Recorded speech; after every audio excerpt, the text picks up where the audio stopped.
April 19th, 2021 meeting of the Raleigh Bicycle Pedestrian Advisory Commission. Thank you everybody for coming and being here. I am Dwight Otwell. I'm the current chair of the commission.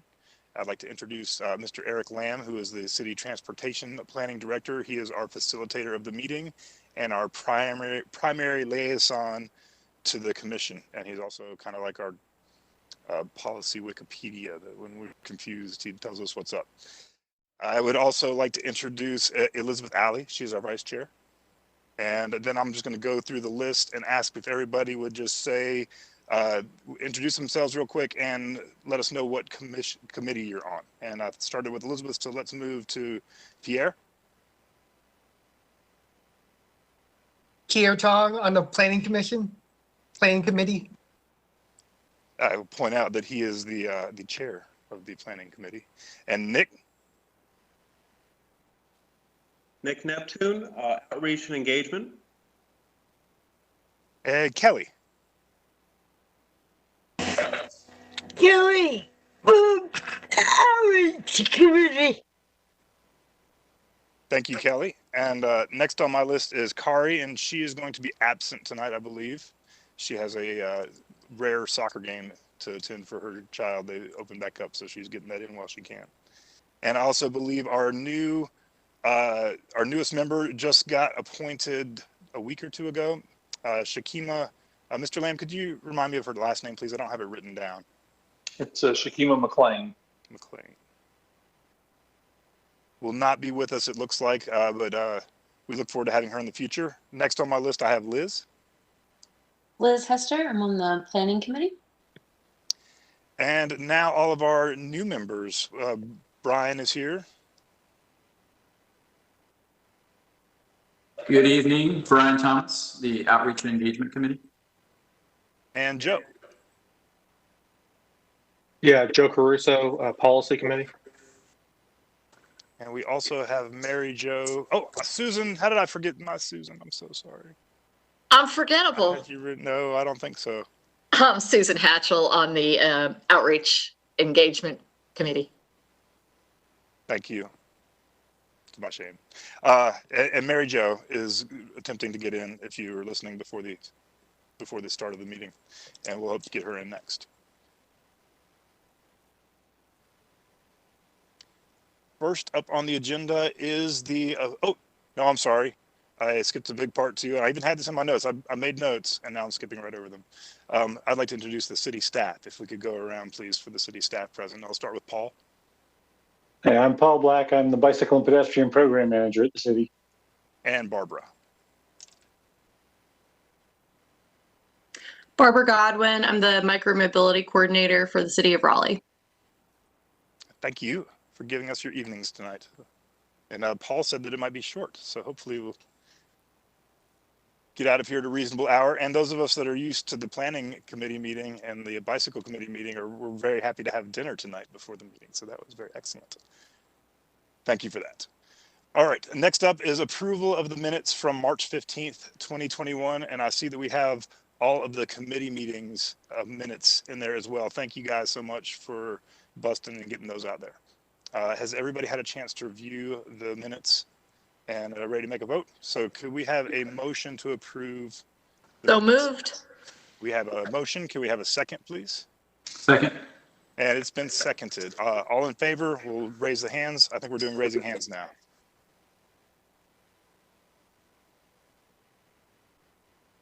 Full. And we'll hold it until we're told that they got it. Good. Okay. It looks like we're unanimous. So thank you very much. I think I've seen everybody on my screen, right? Excellent. Next up, we have public comments. Is there anybody that we have in the queue to speak today, Mr. Lamb?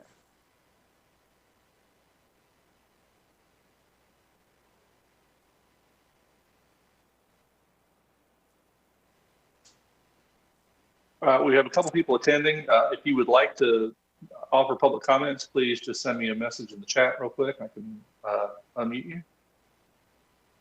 We'll give everybody just a minute to respond to that and see if anybody's here to speak.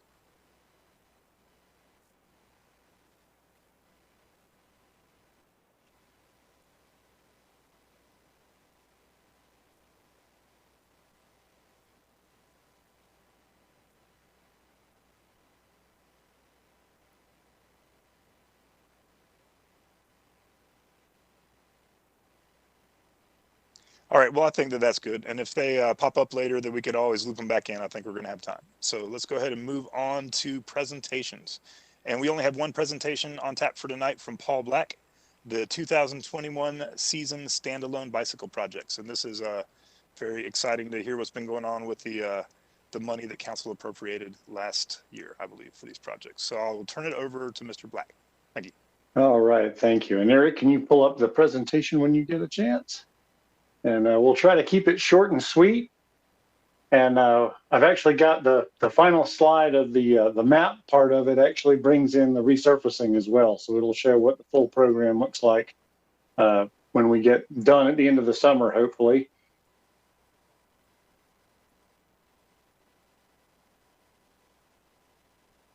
There we go. So not just the standalone part, but the full season. And go ahead, Eric, to the next slide. Right off the bat, jump into the separated facilities. This is everything that's on the docket, and it looks like we're going to do miles and miles. Most of those are actually existing side paths. We've got a contract that's underway to evaluate all of the non-signalized crossings. So any major commercial or multifamily driveway or side street, we're looking to upgrade the pavement markings to the current standards, which are the green skips in most cases. If it's at grade with the street. So it looks really, really impressive, but take that with a grain of salt. Some of the other major projects are the side path with Yonkers Road is going to be delivered. And then the Smoky Hollow, which is phase 2 of the downtown North-South Greenway connector. And then another capital project, the Gorman connector, is slated to get completed. And there's one Greenway project that doesn't show up on this map. It will show up at the end. Is the reroute around Structure 106, which is the bridge that's perennially out just west of Capitol Boulevard on Crabtree Greenway. Next slide, please.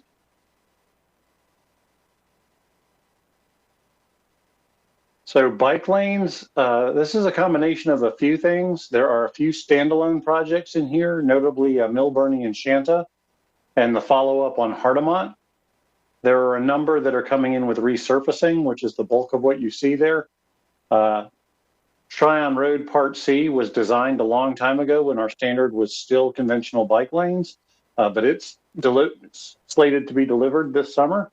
And then Edwards Mill, which is an opportunity with NCDOT to revisit the existing bike lanes and fill in the gap in the existing bike lanes where we don't have any. So we're going to get bike lanes from Crabtree all the way to PNC. And this shows the new parts. There's actually some additional work just past there to tie into the side paths that will take you past PNC and further south. And next slide. Neighborhood bikeways. We are finally going to start implementing some of our neighborhood bikeways. Some of these, again, are with repaving and some of them are standalone. Some of the standalone notables are the one that's the Leesville Lake Lynn connector up in the northwest. That will connect the Lake Lynn Greenway system to the existing bike lanes that are going in and around the Leesville area on Country Trail. And with one small gap that's still in the county and not in the city, you'll be able to get all the way over to Glenwood Avenue from Millbrook Road on bike facility. The other is the Crosstown Bikeway. We are finally going to start implementing. We did some outreach, 2 years ago, and have actually ridden the route a couple times. We're going to do it in 2 phases. We're going to do the part west of Oberlin this summer, and then the part east of Oberlin most likely next summer. And then the last one is the complex just off of Capitol Boulevard. That's going to tie in bike lanes that we're getting with resurfacing on Green and Brentwood, and the Marsh Creek Traywick project where we're getting a side path. So that will be a major connection. Oh, and Atlantic. Again, which is a couple of years off in terms of construction, but is in design right now. And I noted on, sorry, before you go, I noted that there's 2 detour routes. One of them is that Barrel Hutton Ligon in the western part. That's going to help bikes get around the construction for the grade separation of the railroad. And the other one is all the way over in the east. There's a public utilities project that's going to disrupt the Neuse River Trail for a while. And Parks and Public Utilities are working on getting the access to the south where we have an access to the north. And then this would fill in the rest of the gap down to the other Greenway access to complete the detour. Thank you. Next slide. And this is what it looks like taken all together. So it actually should be pretty busy. Again, take the side paths with a grain of salt. What we're doing is the short-term easy stuff with markings to make the crossing safer. The crossings are the most dangerous part though, so it's going to be money well spent, we hope. And I'll leave that up there for a minute so folks can kind of soak it in. And then on to the next slide. So what you didn't see were some of the things we had hoped to do this summer, but all of them have run into a little bit of trouble. And then we're adding one on Atlantic Avenue that at least will go into design. So the downtown north-south connector phase 3, which is West Street from Peace to Wade, we are going to have to do some concrete flat work at the south end and do some work with the signals. We also have to do a fair amount of outreach because of the parking impacts that will happen along the corridor. So we're going to put that one off until summer of 2022 and use the interim to finish up the design, make sure we've got the budget for the flat work, and do outreach to all of the affected businesses in the corridor. Faircloth Street, still pretty straightforward. We're still trying to see if we can figure out a temporary solution so that it can open at the same time as the Gorman connector. But right now we've run into the same flat work issues. It's going to be connecting to the side paths and the greenway on either end, but we've got gaps behind the curb where we'd have to potentially move some utilities in order to make those connections. So it's a little bit bigger than we initially thought. And then South State Street, we're putting that off really because when we went out and talked to the neighborhoods, there was a fair amount of opposition for a number of reasons, but the biggest one being the fear that it would increase displacement pressures that are already present in the area. And so we're going to spend time sitting down with the neighborhood and making sure that this facility is going to be a good fit for them. Atlantic Avenue is one we are trying to get into design with one of our on-call contracts so that we can start to get an idea of what the cost estimate would be to complete it and start looking at ways to phase it and fund it with outside funds, ideally from federal grants and capital area metropolitan planning organization. So text heavy slide, but there's nothing really to look at yet, but we're working on it. Next slide, Eric. So back to the neighborhood bikeways. One of the missing pieces has been how we're going to do the wayfinding. And we looked at a number of different things, and we're probably going to do this in phases. We're going to start with the easy stuff so that we can get it on the ground. We basically cannibalize the signs that exist for the city of Wilmington for their bike to the beach. We know that this is already compliant with the manual for uniform traffic control devices. So there's not any trouble, and it's gone to the city communications department to look at how we would brand it. So this is literally lifted from Wilmington. I changed a few of the destinations to give you a feel for what it might be. And next slide. And I apologize for the leaf blowers if you hear that going in the background. I have some very zealous neighbors apparently that want their yard to look really nice. One of the things we're having a little bit of trouble with on the staff level is what are the things we put on those signs? Eric and I were talking and said, you can't use a shopping center, but you can use a district based on the NACTO standard. So the reason I put this picture up there is it shows Cameron Village. Is that a shopping center? Is it a district? There's some squishy room there, and we just need to think about that. So if you can go on to the next slide. Don't have to worry about reading what's on there. This is just the example that comes from NACTO, and it's based on Oakland. And the primary takeaway here is they've got destinations based on their gravity. So a destination could be far away if it's got a lot of gravity, and generally it's going to be another city or town. So those would be, 7 miles to Nightdale or 12 miles to Cary or Wake Forest. Secondary destinations, they used a lot of their transit stations. Again, they've got fixed guideway transit, so the transit stops were where they used. We might do something different. We might look at our BRT stations. And then everything else follows after that. Next slide. So what we're looking for today is a little help from one of the committees, and I'm not sure which committee it would go to, but we'd want to find, what are we going to include on our wayfinding signs? And how are we going to define it? What do we measure to? If our sign says, however many miles to Cary, Are we measuring to the Cary town limit on I-40? Or are we measuring to downtown Cary where people actually want to go?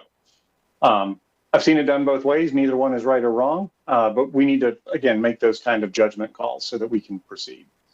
And so that's the guidance we'd be looking for tonight from the BPAC. And I've got a few more slides, so if we can kind of put this in a parking lot and circle back to it. But that's the action item we're looking for tonight as staff. Oh, wait, where'd it go? I got more.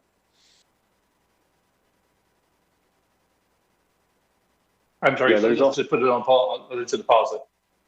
Okay, there we go. And funny enough, the next thing on the docket is bike parking. With some of the bandwidth that we freed up with the West Street project, we had anticipated having to do all of the outreach in a very compressed amount of time. Having an extra year to do that, we opened up a little bit of bandwidth for the staff. Yeah, going ahead to the next slide. And some quick prototypes. I guess I will go there real quick. Do we want to look at corridors again? Do we want to think about reusing some of those old numbered routes? A number of the neighborhood bikeways follow the old numbered routes. If nothing else, we could cannibalize the posts that they're on. But the numbers are also nice. They don't have to go through, a focus group to decide the name. And it's not like we're going to run out of numbers. They're also MUTCD compliant. So there may be a place for these in some of the wayfinding if we decide that's the way to go. Go ahead on to the next slide. And this was the parking joke that I made. So the other thing is in the parking lot. We'll come back to it, but let's talk about downtown bike parking. You've got the two smaller examples are existing parking in Raleigh. One is short-term there on the far left. And then some long-term parking in the bike cage at Raleigh Municipal Building is an example of some long-term parking. And the one on the right is New York City. And you can see where they've really done a transit-style branding for their bike parking in a lot of areas. And is that something we want to try to get at? And if we did that, there'd probably have to be a branding campaign and some back office work to do as well. Next slide.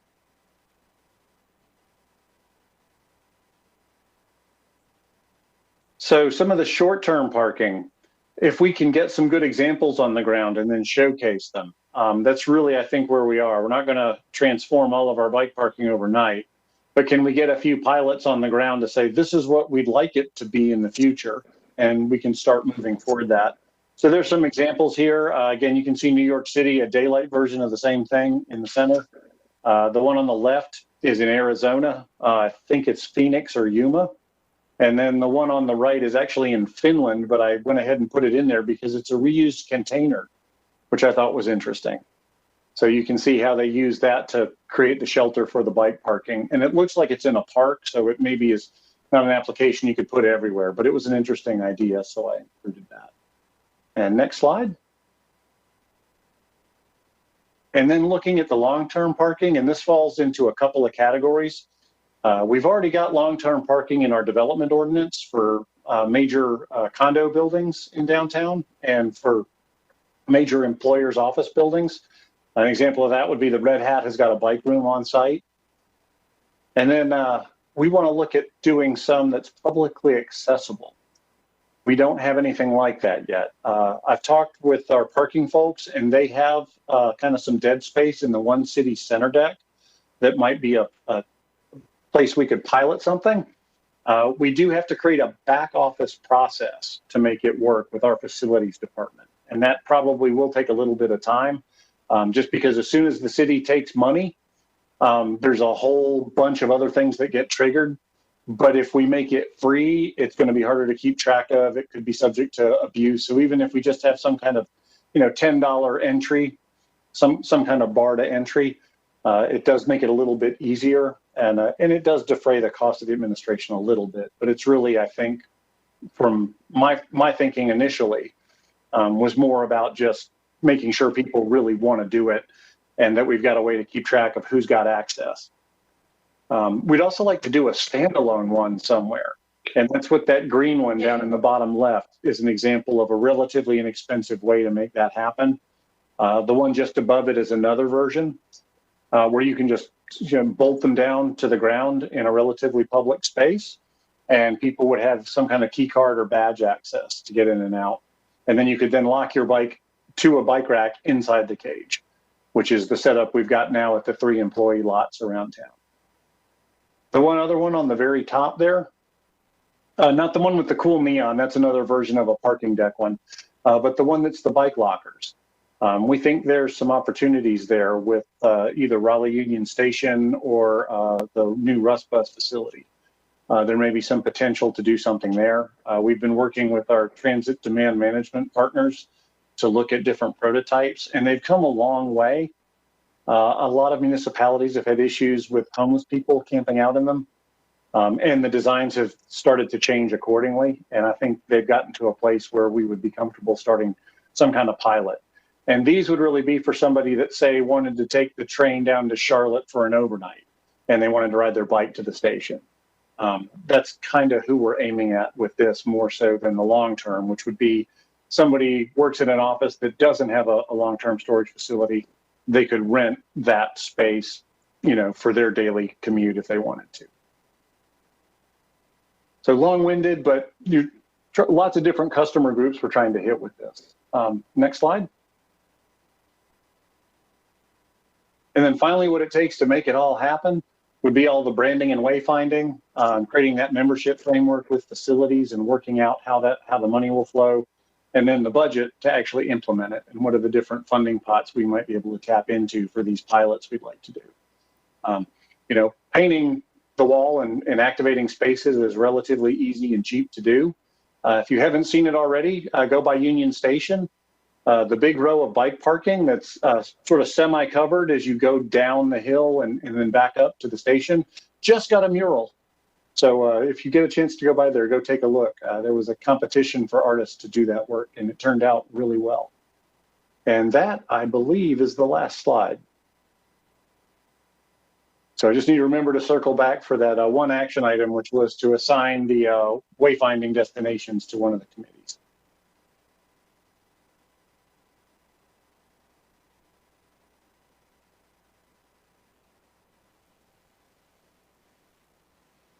Thank you very much, Mr. Black. That's really exciting, and that was quite a lot to take in. So you're looking for some help, possibly in a committee or an extended discussion tonight around the signage.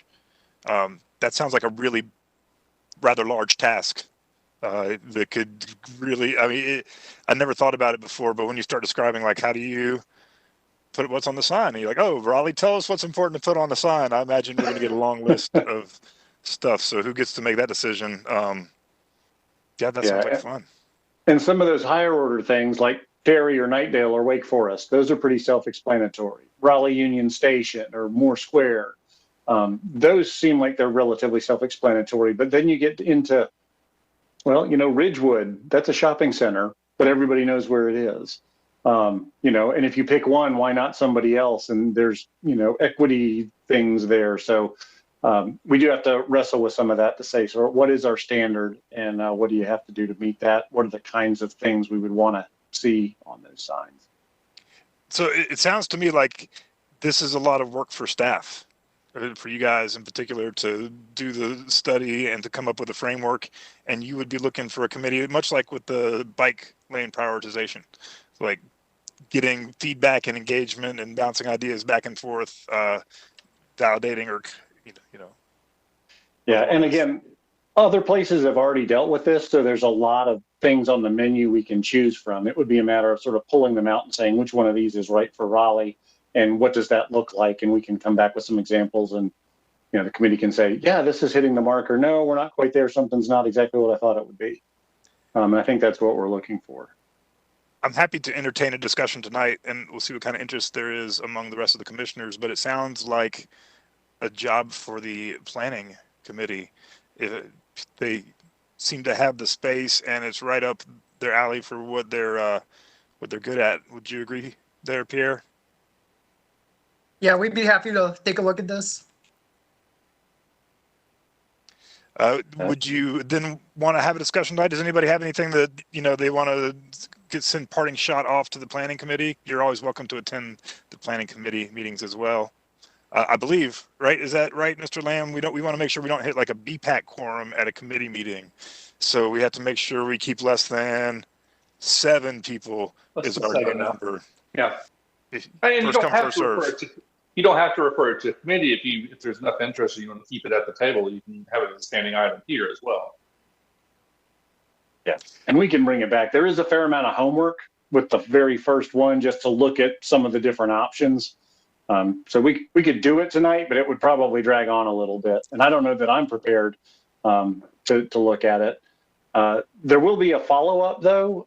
I know we'd like to brand these and make them a little more interesting. So our hope is that we can get these signs figured out and on the ground with some of the implementation this season.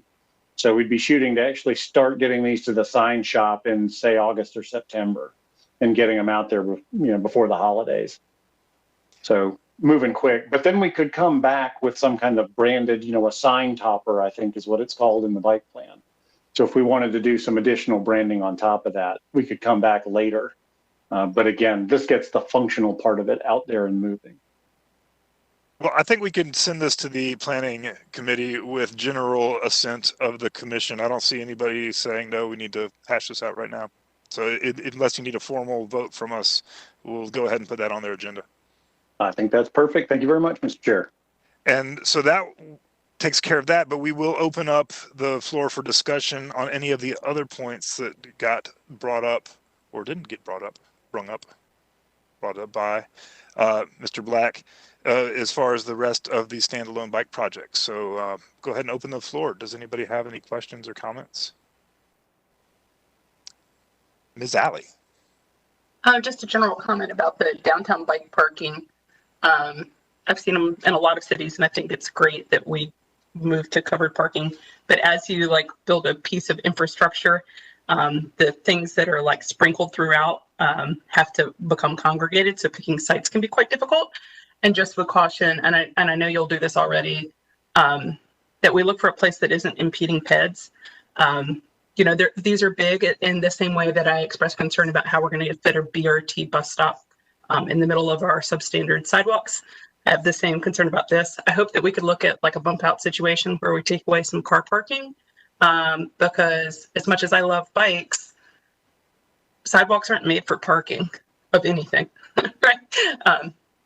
So, yeah, just a plea that as we explore those prototypes, that we look for the places like the Raleigh Union Station Plaza to put them. I think that's where they'll naturally go anyways, but would love to, as you all explore that, to see more and make sure we're not creating any unintentional hardships for the other modes. Thanks. Understood. Thank you. Ms. Hester.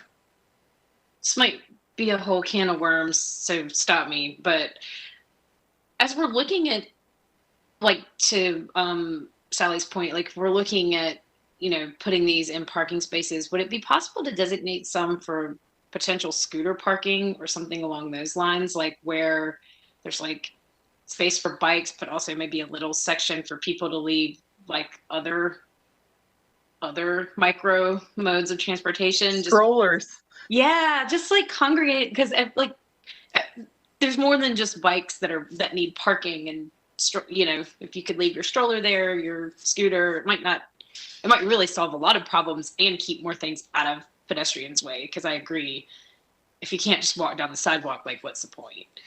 So, just an idea. Yeah, that works. And I'll defer to Barbara specifically on scooters. Yeah, so I was just going to speak to that and say that's something that we've been wanting to do as we're planning to bring scooters back, and as scooters are being brought back as we speak. So we'll definitely take that into consideration. I mean, I'm all for scooters, but if we can congregate where everything gets left, it seems like it might solve some issues around those that people have too. Absolutely. No, thank you for bringing that up. Thank you. It's not a can of worms. We already got it on the work plan. Talk about all you want. Mr. Lamb, are you still there? I see your video has dropped out. I just want to make sure that our host is still with us, but we'll keep going. Absolutely. Oh, there he is. Okay. No, I'm sorry. You eat. Okay. I apologize. Video off. Were there any other comments about the presentation? I got a couple things that I wrote down. Tacking onto the bike parking, is there any potential for a public-private partnership to upgrade existing businesses and residences? So I love the new offices are getting them, but I think that most of the offices that are going to be in Raleigh for many generations are already here. So I can talk a little bit about that. At one point, we had developed the idea, the seed for a program to provide rebates, because what we can't do is go out and do publicly funded projects on private property and just give that away. What we talked about was the idea of creating a rebate type program where we had funds set aside that folks could go out and do those upgrades themselves and then apply for city funds, similar to the structure of how we have the facade grant program, which Ms. Alley is very familiar with in her time at the Urban Design Center as a city employee. And that's a program that's specifically designed to allow for upfits of private property for public benefit. And so we do that very much in the same vein. We had talked about that at one point, but at this point, we don't have anything funded. That'd be the only way we think from a policy standpoint we could successfully get something on private property like that. I wonder if you could give them a parking break. I mean, I know that most of these places are already built, but like as they expand employees and like finding additional parking when you already have a building is kind of a headache sometimes. And I understand that would like the procedural logistics for letting them out of a code requirement, but maybe there's like a regulatory incentive in there somehow. I would love to hear staff's perspective as to whether you think that would be a cost-effective program. Does allowing, like my company on the corner of, Falls and Millbrook, I don't think they would take advantage of a program like that, but say they did, is that in the public interest to is that where our money is best spent when we're trying to increase safety for alternate modes of transportation? Would that be something worth pursuing? It's money and effort. And the other thing that we determined was there would have to be some type of site review to determine that where the facility that would be placed meets current best practices and is in the public interest. So within so many feet of the front door of the business, for example. So there would be some significant legwork associated with that. And I think that's a policy discussion that's up for debate. Okay, thank you very much. My next question. Mr. Black, when you were talking about the Atlantic bike lane, you said you were trying to get it into design. Are there challenges getting it into design, or is it just like you guys are doing the work necessary to get it into design and it is taking what it takes? Yeah, we're just now doing the work to get it into design. Again, when we envisioned a lot of those priority bike lanes, we thought we were going to be able to fit them in with road diets. And what we found is, particularly with Atlantic, some of the new development that's come in has actually worked against us in terms of the traffic analysis that made the road diet originally possible. Again, you figure Atlantic has been relatively sleepy for a couple of decades. The numbers looked great, and here comes Ironworks and a whole bunch of redevelopment, and all of a sudden the numbers don't work anymore.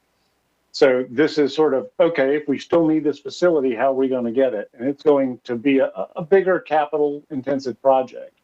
But what we've got to do to be able to get federal funding is basically have a shovel-ready project, to use the sort of colloquial term. That means we've got to get it to some kind of NEPA document. Ideally, it's a categorical exclusion. We're working within the right of way. We're not disturbing any streams. It would just be a matter of then looking at, would we have to acquire any right of way, and what would it take to make it happen and construct? But once we get to that, I always tell people it's like 5 to 8% design. We get a cost estimate. We get an idea of what we're looking at with NEPA. We're able to then go to funders like Campo and the competitive state and federal pots of money to try and get it funded. Thank you. I think that's really exciting. Mr. Yeah, Pierce. well, and I think a lot of the separated bike facilities are going to start to look like that. Most of the easy ones we're getting done. And there's not very many easy ones, to be honest. We're looking at Peace Street in front of Peace College. That's in as one of our priority bike lanes, but that's going to be a big lift. It doesn't fit in the existing footprint given the traffic that's there. How are we going to make that happen? That would be another one that would go into this kind of design first, make sure it's feasible and figure out what it would cost, and then start shopping it around to try and get it funded. So I definitely understand the need to work in a political reality, and the numbers don't work, meaning that if we were to reduce a lane of traffic, we would start causing significant additions to congestion. How do we work to the point where we get to the point where we say we're willing?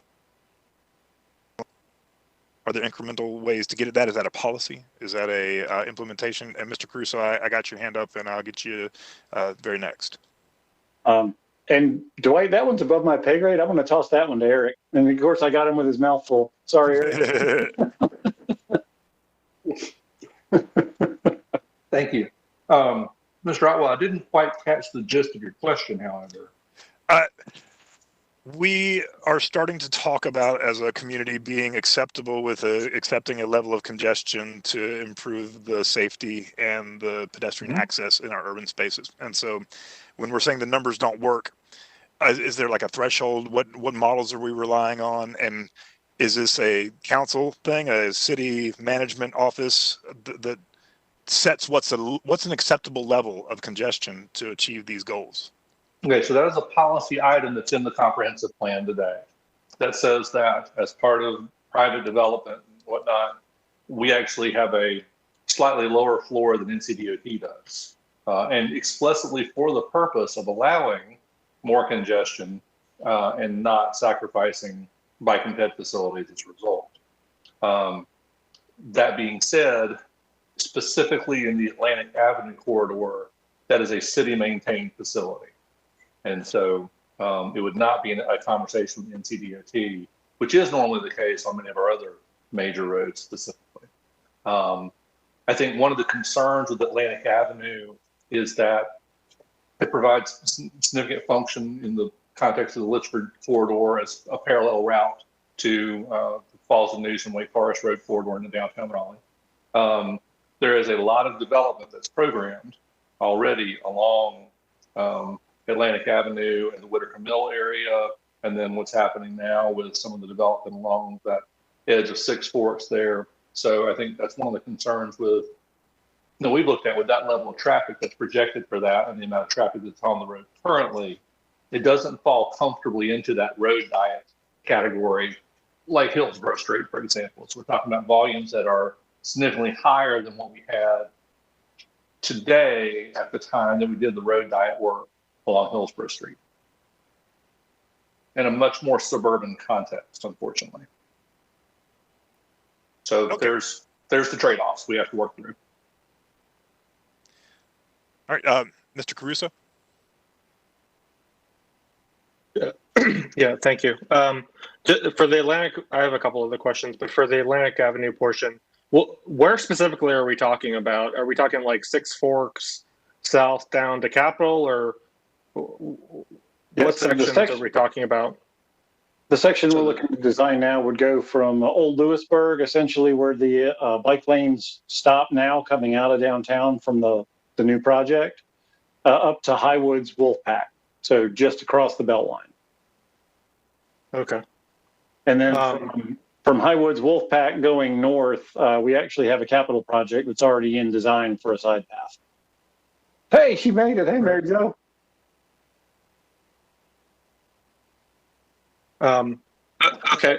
All right, good. And then I had a question kind of about construction and kind of just, I guess, setting expectations of what's going to be happening in the next couple of years with like the whole Barrel Road area. Because we have a number of the neighborhood bikeways on here, and I assume at some point Barrel Road is going to be temporarily closed, or at least you don't want to really ride your bike over there as they do the Beltline overpass. But is the Blue Ridge grade separation still programmed, or it is? And that was Now, that's actually the impetus for those Barrel Road shared use markings, which is essentially what they're going to be. Those are in there to be the detour while that's torn up, because Hillsborough Street won't be passable necessarily on a bike while it's torn up. Okay, and then kind of related to the that, excavation work on the Blue Ridge Road, that's all part of the same construction project as the Beltline. The excavation work on that is going to start in earnest immediately following the State Fair this year, so October of 21. Okay.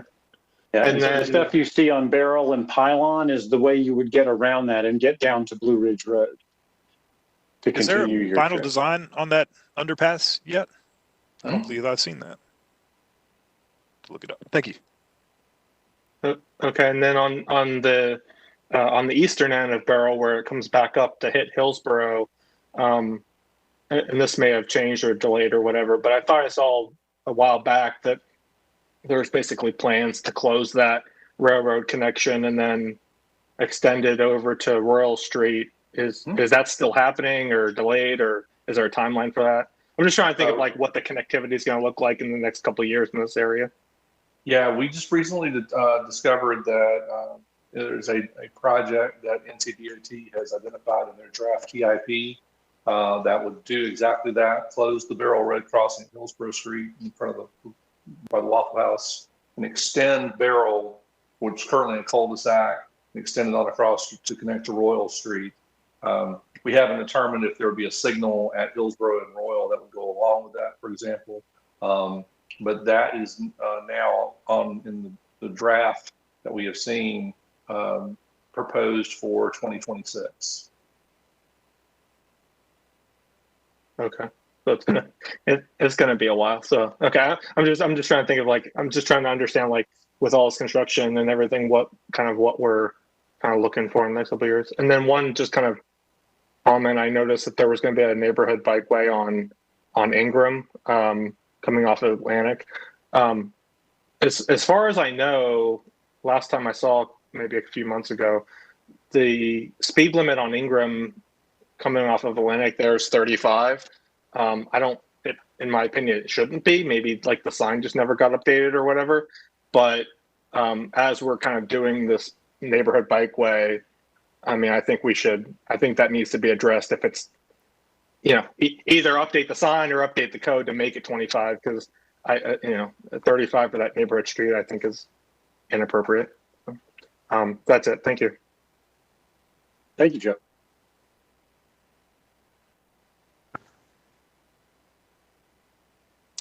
All right, Brian, I see you got your hand up there. Yeah, I just have a couple of the basic questions, I think. So when we see neighborhood bikeway, Paul, what does that mean in terms of actual marking? Is it essentially sharrows? Yeah, along with those signs, once we get them designed. Okay. So it'll be a combination. Now, again, neighborhood bikeways are probably going to get instituted in phases. So sharrows, particularly where I can get them as part of resurfacing, are low-hanging fruit, easy, not expensive. Coming back then with the signs as we design them for each route would be the next part. If we have issues with speed, like Joe pointed out, looking to change the speed limit or add potentially traffic calming measures. And then there are some in the plan that are specifically for neighborhood bikeways, like the neighborhood roundabout treatment. We're actually getting some of those, not part of a neighborhood bikeway, but as part of a traffic calming project. They'll be the first in the city. And I don't remember where they are, but there are 3 of them going in this season. So they won't be brand new anymore. As the engineering staff get comfortable with it and they get performance data on how they work, it'll be easier to implement some of those harder skate things with the neighborhood bikeways as well. So you're talking about traffic circles, that kind of thing? Or? No, these are different. They're much smaller. Imagine taking a regular sort of neighborhood level intersection and putting a refrigerator in the middle of it and showing people they have to go around it. That's roughly, in terms of scale, what we're looking at. We actually wouldn't put a refrigerator there. It would be a liability issue. But in terms of how big it is, it's not very big at all, but it's enough to deflect the cars. And it does change the circulation and speed. Okay, so it sounds like then the neighborhood bikeways may not just be sharrows. There'll be signs. There could be other combinations of traffic calming and other treatments there then. Correct. And it may not all go in this season. Again, we're going to have to bite off things incrementally and do them a little at a time. I think we'll probably end up looking at how the ones we put in perform and picking a few to go ahead and follow up with additional treatments. And we'll get better at it as we do them. We still have yet to get one on the ground. Okay. So they will be a work in progress for a couple of years as we figure out what the fine tune it and figure out what the best mix is for Raleigh. And it may even be what's the best mix for each location. There may be custom for each one in some degree. I hope not, because that's expensive and time consuming. But okay. The document that was included in the agenda with the list of projects has a column on implementation year. Then so. Is that when these? So several of them are 2021. Are we talking then starting them this calendar year, or? Yeah, I'm. My brain is calendar year, so yeah, we're actually trying to all of those that are in there for 2021. Again, everyone is subject to a little bit of change, but the neighborhood bikeways are pretty well set at this point. Okay. And that'll be at least the shared use markings this season. If we can get the signs where we're happy with them, we're going to try and get those out there before the holidays. That's right. Our goal right now. Okay. And then you mentioned the difficulties whenever hardscape is required. And just so from my own understanding, essentially that means you need to move some concrete, pour some concrete, move some utilities, as you alluded to. Is that right? That kind of adds the complexity? Yeah, correct. Okay. It's not just a paint and bollards project. And we tend to see those happen more when we do a two-way cycle track on one side, because we've got to have a space for the contraflow bikes to queue at particularly signalized interface. Mm-hmm. Okay. And final question, the West Street project between Peace and Wade Avenue, it looks like we're looking at an in-street separated there. Is that right? Okay. And there are a lot of automotive oriented businesses along that corridor. So that seems like that could be a challenge to have the parking discussion with them. But we fully anticipate that to be a challenge. Okay. And will that eventually connect to the Devereaux Meadows Park? Is that the idea there, or? Well, actually, this will be in addition to the Devereaux Meadows. Our hope is that we can get this on the ground, because Devereaux Meadows is still very early on in the planning and design stages. There's some environmental issues that they've got to work around. I don't anticipate a trail being open there in the next 5 to 7 years at best. So we think we can get ours on the ground within 2 years. Okay. And it probably would be a parallel option long term. It wasn't clear what someone would do on a bike when they got to the end of West Street at Wade Avenue. Then what do you do there? Is there a connection beyond that? Because there's an existing underpass that was built when NCDOT reconfigured the interchange this last year or so. Okay, cool. All right, thank you. Yeah.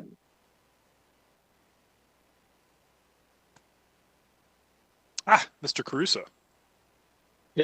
Yeah, I had one more question. When we were I was looking at the bike lane options in the packet, and there's one for the Raleigh Boulevard extension or gap or whatever you want to call it, the little segment there between Newbern and Pool Road. I kind of want to talk about that a little bit and figure out kind of what the story is with that. And my main concern is that, obviously it is a gap. There's bike lanes on Raleigh Boulevard north of Newbern Avenue, but they, as far as I remember, they drop off before you get to the intersection. Plus, Raleigh Boulevard in the section is quite wide and a lot of traffic that's moving at high speed. So I'm not suggesting that I think we should maybe not do it, but I'm kind of have some concerns about throwing down just standard bike lanes on this section of roadway. So, maybe if anyone else has any thoughts as well, but I assume this isn't going to be a road diet situation. It's just going to be like a 6-foot bike lane on both sides. Is that correct? Yeah, that's the thinking. And again, we've got the same kind of facility existing on Pool as well. And this is just connecting a gap in the existing system. Nothing fancy. If nothing else, though, it does connect the gap for the more adventurous users that do use that facility. It doesn't leave them with that one block missing. It also does claim the real estate for bikes over time. So maybe we don't get exactly the facility we want on this go round, but it claims that real estate so that when we do have improvement projects, there's already bike facility in place and we can take that next step to say, hey, we want to get this separated based on the speeds and volumes. But to leave it out there as a gap, just when you look at the map, it's like, why didn't we get this filled in? It's one of those issues. Right. So would that bring it down to like a 10-foot lane or 11-foot or? We don't know yet. It's in design with our on-call. We don't know yet. Okay. Yeah, I mean, like I said, I'm kind of conflicted because like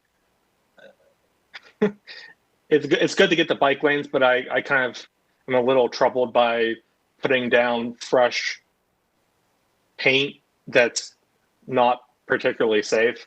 But I totally get that we should. I totally agree that like we're kind of just do it a little bit more incrementally, and then we can kind of move forward. And I think it also kind of has a maybe unintentional benefit of acting as traffic calming a little bit if we narrow down the lane widths a little bit with the bike lane. So, but I just wanted to bring that up, see if anyone else had any thoughts. I mean, I think that kind of that's probably should be a larger policy question of how we handle on-street bike lanes that aren't protected in any way. But since we had this specific one, wanted to mention it. Yeah, we already know, and I know in talking with Dwight, if we never did another conventional bike lane, I think we'd all be happy with that. The reality is, though, it's like we're stuck with using that as one of the tools in the toolbox until we have better tools or money for much better tools. Right. Again, I don't know from a policy standpoint, it's not terribly expensive to do in terms of investment. I don't know that I do that in very many places as a standalone. There aren't very many. But again, this gap just really kind of shows on a map. And since the people coming from either direction, either the bike lanes on Poole or the bike lanes on Raleigh, are already using bike lanes in a similar situation, we felt like it wouldn't be a big change. It's definitely not an 8 to 80 facility, and we understand that. I don't think that's the long-term goal for this corridor, but we wanted to, do we wait and leave everybody nothing for that one block for the users that are out there? And we felt like it was a good investment based on how cheap it is to go ahead and knock it out. Right. And maybe this is like a separate group or something, but is there anything, do you know is there anything specifically envisioned as far as like the BRT reconstruction that's going to probably redo a lot of this in the area? I mean, maybe not going down Raleigh Boulevard the whole way, but coming up to the intersection, like a protected intersection or something like that. Well, we're getting a side path with the Newbern BRT. It'll be on the south side of Newbern. Okay. And potentially some bike share stations too, at least for the stations closest to downtown.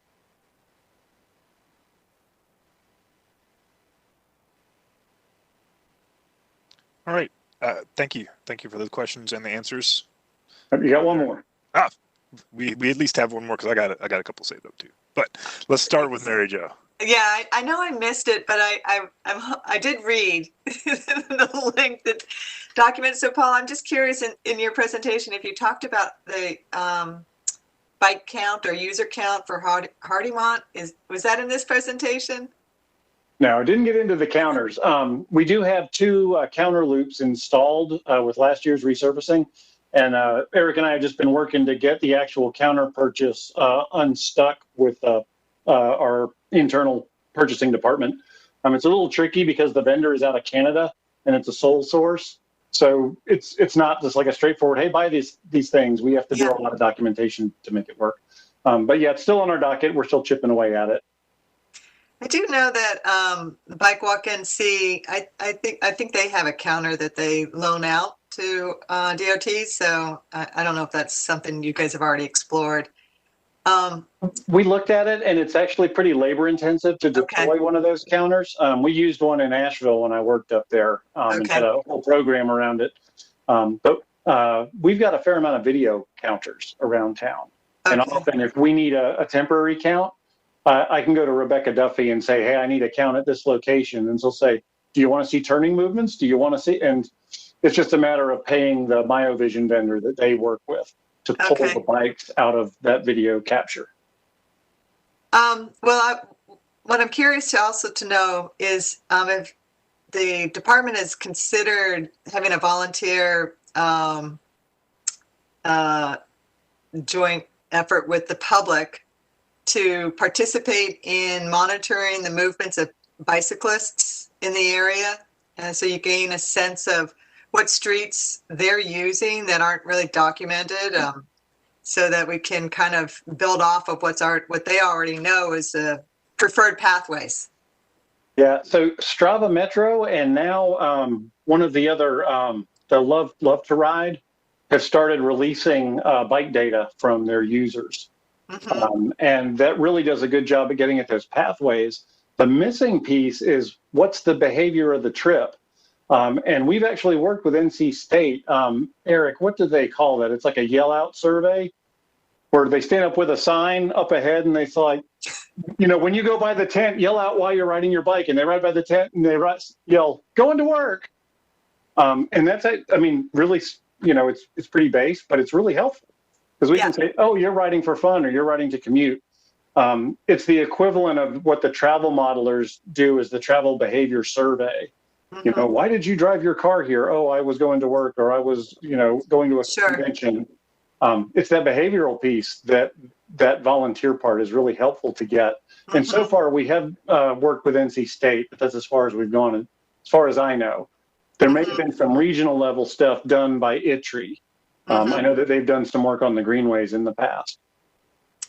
What happened to our ride report data, Mr. Black? Are we still using that as it kind of disappeared off the radar? Yeah, that's another. Let me defer that one. Unless Barbara, do you have any data? I think we can defer. Let's talk about it later. I just popped into my mind. So yeah. I think the reason why I bring it all up. Contract expired. The reason why I bring it up, Paul, is that I'm fearful that the data collected by just calculating usage of bikeways won't indicate the volume of cyclists using the streets. There was a report that came out of the Netherlands, and they had a volunteer sign-in for people to have this device that was attached to their bikes. And what they found out is that the cyclists are not necessarily using these straight protected path lanes that have been put into the infrastructure. And they're seeing that they're taking these side streets. And essentially, it was revealed that bicyclists, and this is my experience as well, I will choose a route based on the experience. So if Hardymont has this beautiful bike lane, but it's not necessarily a pleasant experience to ride, I might find an alternative route. And I just, want to bring that forward so that the city doesn't use data that really isn't going to support continuing investing in the infrastructure because they don't know where people are really riding. Yeah, no, understood. And Hardymont was actually chosen because it is a specific kind of bike lane installation. We're trying to get them set up so that we're not necessarily always counting because we want to know how many bikes. It's more about this location is representative of many other places in the city, and we want to get a real count on the ground, and then we're going to calibrate that with some of this other external source data. NC State had been working with NCDOT up until COVID to look at how Strava data corresponds to actual counts on the ground in Charlotte that we could then use in other parts of the state. Unfortunately, with COVID and everybody working from home, the counts halfway through just went haywire, and now they can't really calibrate the data. We wouldn't be the first. Seattle has used this. I think their number was for every Strava trip, there were 23 actual trips observed. But they were able to then say, hey, we can take the Strava data and then get a feel for what our network really looks like. Isn't Strava, I don't have it, isn't it a service that you have to pay for? It used to be free, and I think they still have free accounts, but what you can do with it is limited. Yeah, and she's nodding. So no, you don't have to. It just limits what you can do with it, but the data they collect is the same GPS data. Okay. Yeah, and there's a couple of biases with the Strava data specifically because it's aggregating data from collected that people utilize on smartphones to track their rides and track their runs and whatnot. So you've got an instant bias built into that we're aware of. Thank you. But if I can show my screen for a second, I can show you what the actual output looks like from a system standpoint. So Ms. Kellenbeck, you were concerned about not picking up those side streets. So this gives you the entire network where people are operating. Now, again, there's a bias towards people with smartphones, and there's a bias towards recreational use. So we're aware of that, but still, as an indicator of the general network, it does a pretty good job. And you can see, at one point, you would have thought there was a highway that ran through. Yeah, you can see all the Umstead trails lighted up significantly, and also you can see the Neuse River, Crabtree, and Walnut Creek trails significantly. But you can also see some pretty significant bright spots within downtown Raleigh as well. So we're capturing the entire network here, and this gives us good feedback. And Eric, if you go to the activity type, click on the bike, it'll change the map a little bit. You got the runs shown right now too. Yes, this is just by bike user. And if you go into the actual metro data, which you used to have to pay for, and they have opened that up to local governments so that we can build better bike infrastructure for their users. And we've got a license. People can tag their commute, and you can go into the metro level of this as a back-end user and pull just the commute data as well. But what I find is, regardless of the users on Strava, in terms of the bike routes they tend to choose the most comfortable routes. Not 100%, but you will see things pop out and you think, yeah, that is where I'd ride. And it does make sense. And so that work that NC State was doing, work that Seattle did to say, we know what Strava is and we sort of know that with a caveat, but it is one of the best available sources of count size. I think in terms of like what's the magnitude and where are people going, it's very good at showing that. And we use our own counters to bolster that, to say, hey, Strava said we had 15 people go by Hardemont Road, but our counters say it was 22. And we're able to then extrapolate from the Strava data in other places like that Hardemont Road counter. And that's the reason why we're doing the permanent count stations. Those are less about getting a count everywhere because they're really expensive. It's more about getting representative locations we can then tag back to other data sources. Well, Eric, I really appreciate you bringing up the biased component to just using one source. And I would like to, have it be put on record that I think it would be a really good tool for the department to have something that is attached to a diverse group of riders, bicycles, that not iPhone dependent, so that we can really get some good information. Thank you. I just want to second what Mary Jo said. Strava says it's the #1 app for runners and cyclists. And even though I commute by bike and I do a lot of errands by bike, I don't necessarily identify as a cyclist with my Lycra and my, road bike. So nothing against those riders at all. I just want to make sure that, I just want to second what Mary Jo said there.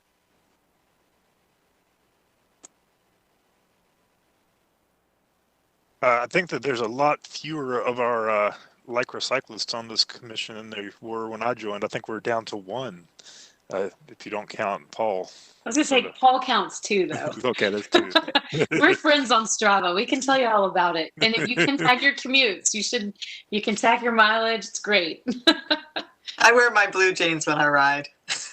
Totally fair. I do that as well.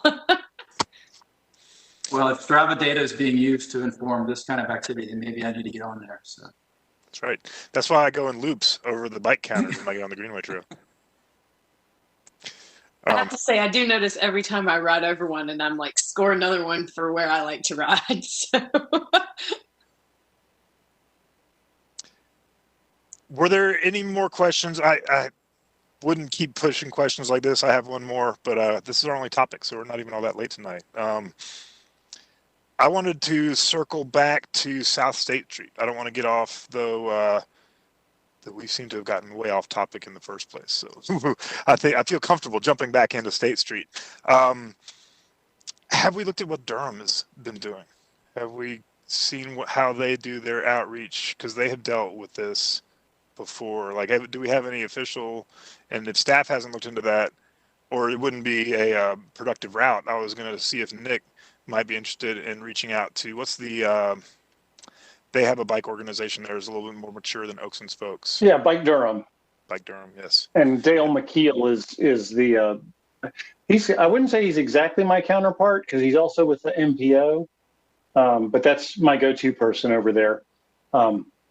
Yeah, it never hurts to find out what folks are doing, although I will caveat that based on their experience with the Durham Beltline, I don't know that they are the best source to go to.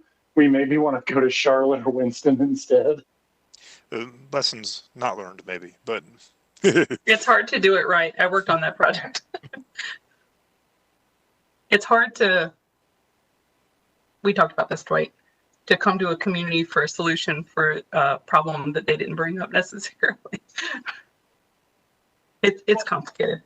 yes. And if So, I could respond just briefly here to the chairman and the idea of reaching out to our counterparts in other cities. First of all, I think as Paul said, there's clearly no harm in doing that. I mean, we can always, pick up new lessons and, I think put ourselves in a position to listen to how other folks are engaging in the practice of outreach, right, in their own communities and see what we can bring back home to Raleigh. I would like to follow that comment, though, by acknowledging, whether we think of it in terms of BPAC and outreach and what we've done to, listen to Paul and to listen to sort of specifically Michelle Hood, who's the Citric Cycle Community Engagement Manager, but who also happens to have deep roots within the South Street neighborhood and community. She's quite kindly called into the outreach committee calls a couple of times, and I've had separately opportunity to sit down with her one-on-one to sort of further listen to, what exactly has been happening out that way. I think the point of this is, outreach and engagement, you can talk about it day and night, and, I could probably offer up a PowerPoint presentation about it. But I think in brief, a lot of it has to do with listening, to folks. And the impression that I've got thus far as to what I've had an opportunity to listen in on is that you've got a community where, the city has come in with this idea of bike lanes and bikeways, and, we're here about the bikes. And folks, feel as if, well, you're talking about bikes, but the places where you're talking about putting down these bike lanes, we've been dealing with flooding and trash for years. And despite the fact that, we've brought this up as an issue before, it has gone unaddressed. And so, we just sort of wonder why we're talking about bike lanes when that's not what, like we have other very real pressing issues that we would love to see addressed by this city before you come to us to talk about bike lanes. Okay, so now look, my thing is, I think we have an opportunity through our work, whether it's through this commission or through the pop-ups and the activities that, we help support and facilitate, to listen to our neighbors, to the constituencies that we serve, get a feel for what the actual interests are, and then start connecting some dots with the various departments who address those needs, who meet those needs. Again, I think that's our opportunity. That's our opportunity. And it means a lot to me to be a part of that conversation and to engage in that dialogue and to follow through with some action. I will make one last note, and just sort of as an example of all of this, I had the great opportunity yesterday to sit down with Jonathan Melton, city council member at large, a teacher, a social worker, and a long-term resident of this city here on the southeast Raleigh. I'm talking 60 plus years this gentleman has lived here in this part of town. And he was telling us stories about how when he was growing up, you know, he couldn't go past Person Street for fear of being bullied, if not just outright shot because of the color line. You hear what I'm saying? And, you know, it just so happens that this gentleman who's lived here for decades, you know, he lives in a development that the city, I guess, you know, helped facilitate on top of a creek bed. And so every time it rains, you know, he's dealing with flooding because the water's going to go where the water's going to go. And so just, I think my point of that is simply, you know, you've got somebody here who's lived in a part of town for decades because that's where he was told he could live. And it just so happens that, you know, through the city's historic wisdom, you know, this man is now finding himself living on top of effectively a floodway, okay? And so here we are decades later, you know, the city's over here talking about bike lanes and this and that and the other. And it's like, well, you know, I'm dealing with real environmental issues that y'all are responsible for. So, I mean, you know, give me a break. You know what I'm saying? Look, and I think y'all know my perspective on all of this is it's not to dwell on these historic injustices that have been inflicted on a people. The point of it is to listen and to get a feel for, you know, the real pain and suffering that folks have had to deal with, while then in turn acknowledging, well, I'll tell you what, we've also made some progress too, because here we are today. You know, we increasingly have a seat at the table. Increasingly, we are participants in the conversation around our built environment. So let's start talking about what we can do to support each other and to be there for one another.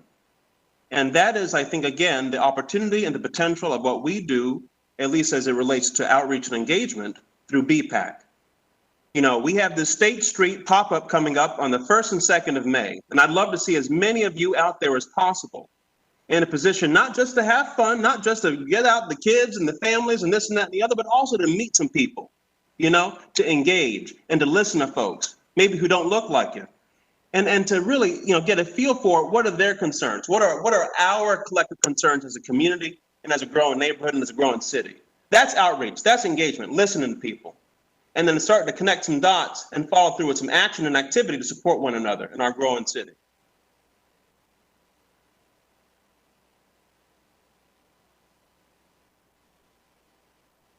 There.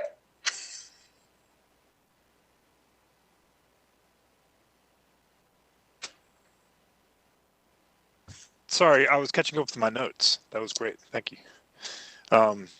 Apologize for the hesitation. Thank you, Nick. I agree wholeheartedly. I plan on being out there if I can. I was wondering maybe we can get some name tags. If not, I'll just make my own little personal name tag. But if we could get, I don't know if the city can print stuff off for us and we can be out there as semi-official representatives for those of us that choose to join.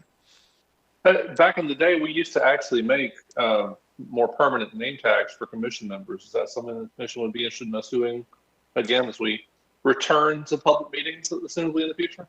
I've seen the park boards members with their name tags, and they do look very snazzy, but I don't know that I have ever thought about wanting one myself, but I'd be happy to entertain that discussion.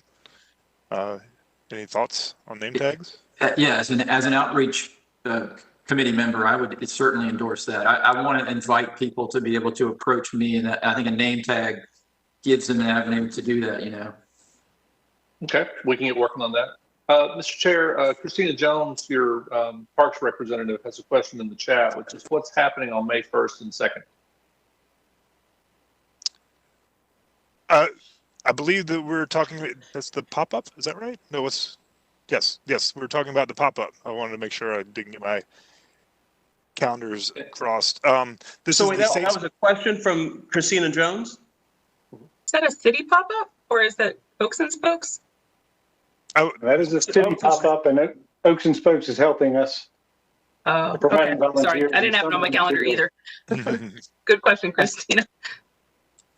Yeah, I think sorry, Paul. I was gonna say, I think the Bike Month calendar has only recently been finalized, so it's only been out for a little while. And A few days. Yeah. And, I was going to bring it up later on, and when it was, I guess, the time for us to share upcoming events and that sort of thing. But while we're on the topic, I would say that, May, as many of us know, is National Bike Month. And of course, we'll be celebrating Bike Month here in Raleigh. And with the support of the city and many partners across the city, including, of course, Oaks and Spokes and Citrix Cycle and, a handful of others, we do have a whole slew of activities scheduled for Bike Month, and all those events and details can be found at oaksandspokes.com/Bike Month.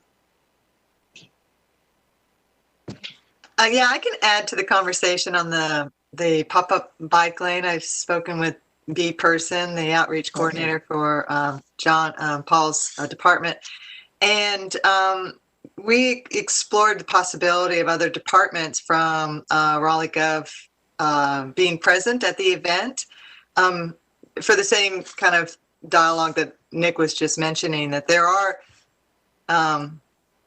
multiple issues, and being heard is ideal. I don't know if the BPAC is the team of commissioners that should be hearing about stormwater management, and it might be just as frustrating to them to not have possibly, a representative from Parks and Rec or whoever does stormwater management. I also know another concern for bicycle riding for people of color is harassment from the police department. I think it'd be great if there was a show of possible, police community outreach coordinators who could, have conversations with the community. Building those relationships and connections, recognizing faces is, I think, a part of the solution, part of the process of finding a compatibility amongst all our diverse cultural neighborhoods. So when I mentioned it to B, she was concerned about volume because of COVID-19 guidelines by the city, and so there was kind of a unknowns there. I don't know if you can address that, Paul. Now, right now, I think we're so close at this point. We're just buttoning down everything to make sure that we're going to have cones and we're going to have enough tape and paint. We're really just down to nuts and bolts at this point. Well, it's mostly me and B with help from Barbara. If I could, Paul, I appreciate, I think there's a truth in terms of what Paul's saying as far as, we're talking, this is happening in another week or two. Mary Jo, I think it's also true that in developing and facilitating our own relationships with real people, real human beings, we can increasingly find ourselves in a position to deepen those relationships by supporting folks who want to connect with various departments on specific issues. In other words, maybe an example would be if I were out there and I heard from somebody who had a very specific concern, maybe about trash and sanitation, which let me tell you, I sometimes at transfer company felt like I was the waste manager, given that I would have to make these phone calls on waste pickups every other day. But it's like if we're out there and I happen to be engaging a neighbor about, an issue with trash and sanitation, I think to your point, you're right. I mean, obviously through BPAC, that's not necessarily our purview, but perhaps we can connect them with somebody who does know. My point being, I suspect that, while on the one hand, sure, it might be, awesome to have all these other departments represented like the day of, but nothing takes the place of just us developing these relationships, us facilitating the conversation, us being participants in helping to connect some dots and just support and kind of, quarterback where we can. I think people really appreciate that. It's you arguably there's like a bit of a more human touch to it, right? Especially here, as we navigate life, toward the end of COVID, post-COVID. I'm very grateful to say that, I had my second vaccine shot this past weekend. So right on time for, May 1st, May 2nd, I'll be fully vaxxed, ready to get out there and without fear, So anyways, I think my point is just in brief that I think our great potential and opportunity is just to be out there as people, as neighbors, and just, to meet folks, meet folks where they are, where they live, and get a feel for, well, what are the concerns? And, if we can support them, if we can be helpful into saying, hey, you know what, I'm happy to pick up a phone or send out an email to kind of connect some dots, boom, there's no harm in doing that. And look, and we all have strengths that we bring to the table. So, people shouldn't feel as if that you've got to get out there and do all the things. No. This is a team effort, and everybody's got a role to play, okay? So, look, if you get out there and you feel like you're engaging with somebody, you're listening to somebody, it's like, you know what, this is maybe outside my comfort zone, but I want to go grab Neptune, bring them in here, have a little quick chat. Hey, y'all, pull me in, Or it could be you say, you know what, this person's coming at me with all this energy. I want to go bring in Mary Jo because she can kind of meet them with this good energy. And then, boom, we got relationships popping up. We're having a good time. You hear what I'm saying? It takes all of us, and no one here on this commission, no one here in this community should feel like they got to get out there and do all the things. No, that's what the team is for. Okay. We all have a role to play. We just get out there and have a good time. I think that is a wonderful fitting end to our discussion of the standalone bicycle projects. If there are no further questions, and I encourage there not to be, I say we put this topic to rest. I'm going to have to check my agenda to see what's next, if you'll pardon me. I think that we have a public commenter who has come into the meeting. If that person is still around, Mr. Lamb, I would invite them to, at this moment. Sure, let me make sure I understand the disposition of the last item. That we did refer the conversation about wayfinding to the planning committee. Was that correct? That's correct. Okay, thank you. Yes, I've got one person that has asked to speak. If you'll give me 1 second. Mr. Perry Gagney. Welcome, Mr. Gagney. Would you please state your name and your address? And then, My name is Perry Gagney, and I'm at 300 West Target Street, Unit 506. It's actually fitting that you guys are talking about public outreach, because that's exactly what my comment was about. Specifically, though, about BPAC and the various committees. I've been wanting to kind of get back into and learn more about the goings-on of various bicycle and pedestrian projects, and BPACs and the various committees associated with it are usually a pretty good way to do that. And COVID has actually made it a lot easier, I think, at least in that a lot of the meetings are online. However, I often find it hard to find the links to the WebEx meetings or wherever they are. So I would encourage all of you for a BPAC meeting specifically, if you could just, I don't know if there's a reason you didn't do it this way. Eventually, I was able to find it when I went to the board docs website, and I had to click through to find the BPAC meeting. But if you could, I don't know if it's possible if you could just throw it on the BPAC page, landing page on the city website. That would be great for the WebEx meeting. And then for the one I was actually interested in was the policy committee meeting. I emailed the point of contact on that one, and I never heard back. I don't know if that meeting is available online or how that works. But yeah, if there are any other city BPAC committee meetings that are available online, it would be nice to have the links to those for the meetings more publicly accessible. Mr. Gagney, if you would allow me just a second, I will say I feel your pain, and sometimes those links, our own BPAC members sometimes can't find the links to get to the meetings. So it's not you. But I would also like to take this moment to thank Mr. Lamb for facilitating these meetings, because we're required to go virtual for these meetings, but we are not required to have him do all the work that he does to put this on WebEx and make these presentations as comprehensive as they are. All the other meetings, I don't know if you noticed, have been over Microsoft Teams, and it's the staff members set these meetings up as they can when they need to.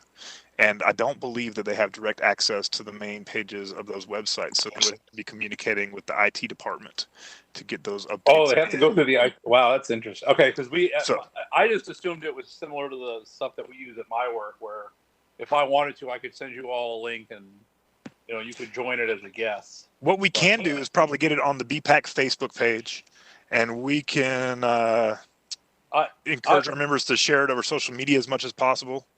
Yeah, I mean, I don't go on the face. I was just thinking that the regular, like when I Google BPAC Raleigh, the landing page on the city website that comes up that has all the committees on it would be great. Well, I was going to respond specifically, but I'd like to say that I think they're doing I know it's not optimal, but they're doing a really great job getting it set up and doing what they're doing. Yeah.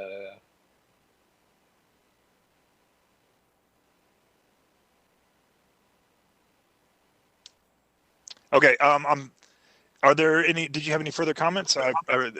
Thank you for coming in. Than in terms of use of the bicycle lanes, I will say, although I'm not a bicyclist, I've made great use of the Northwest Street bike lane as a pedestrian because of the various people walking down Northwest Street, and I've had to walk in the bike lane many times. So hopefully, if it doesn't get enough traction to keep maintained, the city widens the sidewalk into it, because it's been very nice during COVID.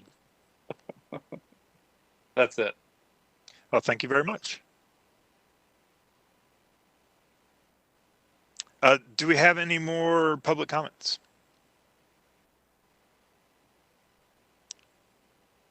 Well, let's move on.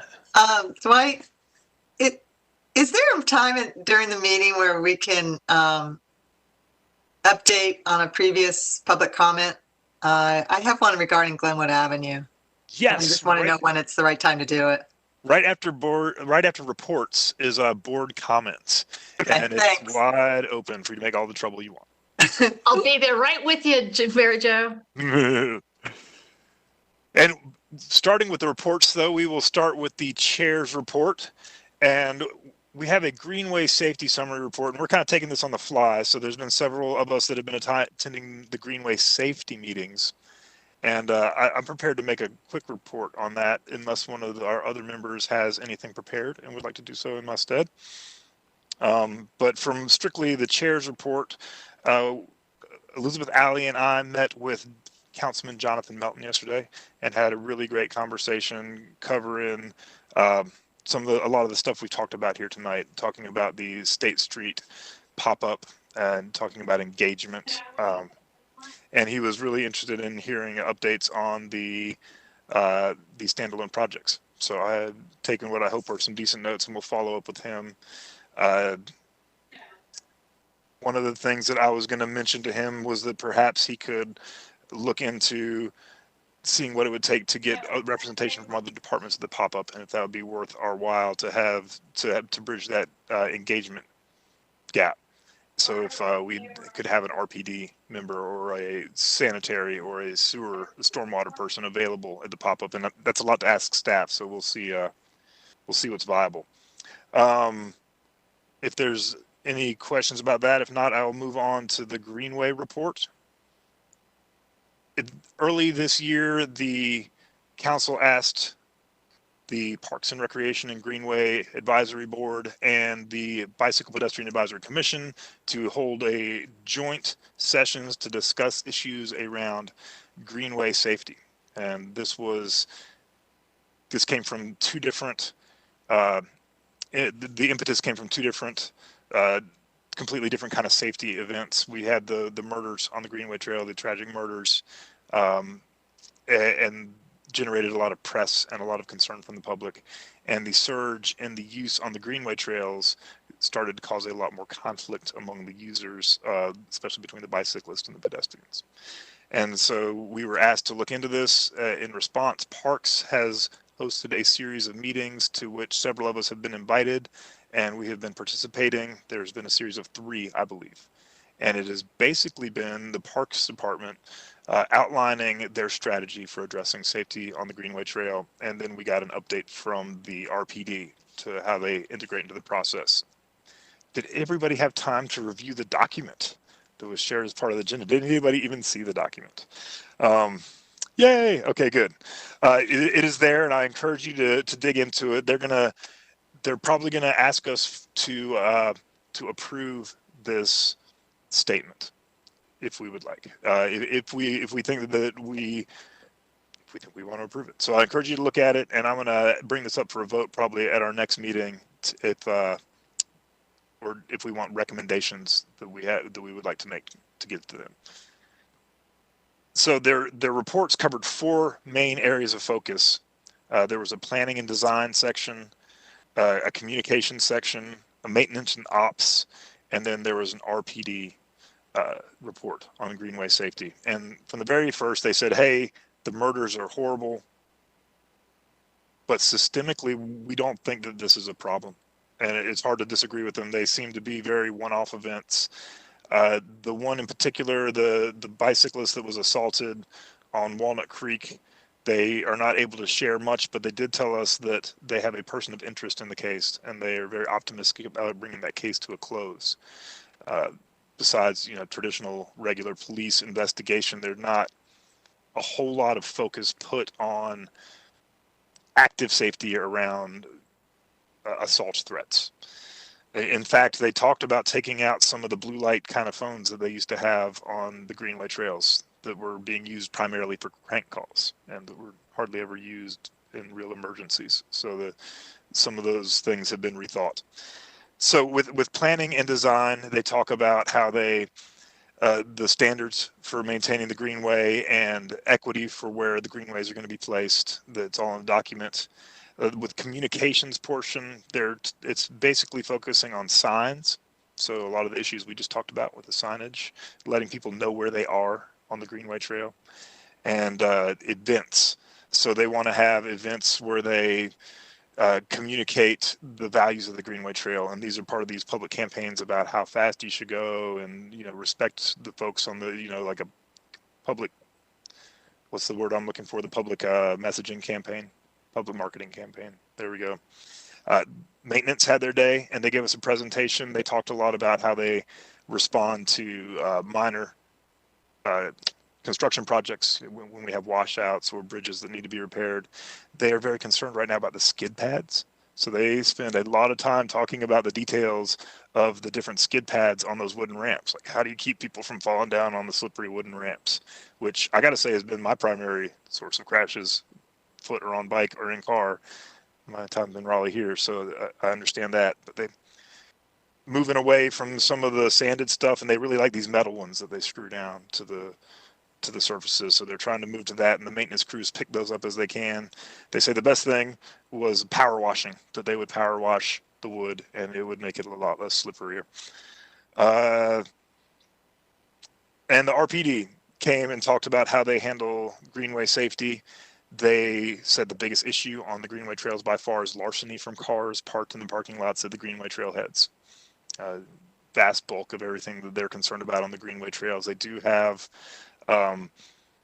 they do deal with assaults and occasional more severe crimes, but they don't consider it to be a Greenway issue. It's just as prevalent on the streets and in the neighborhoods as on the Greenway. It just does not seem to be specific to that area, so their strategy doesn't change much.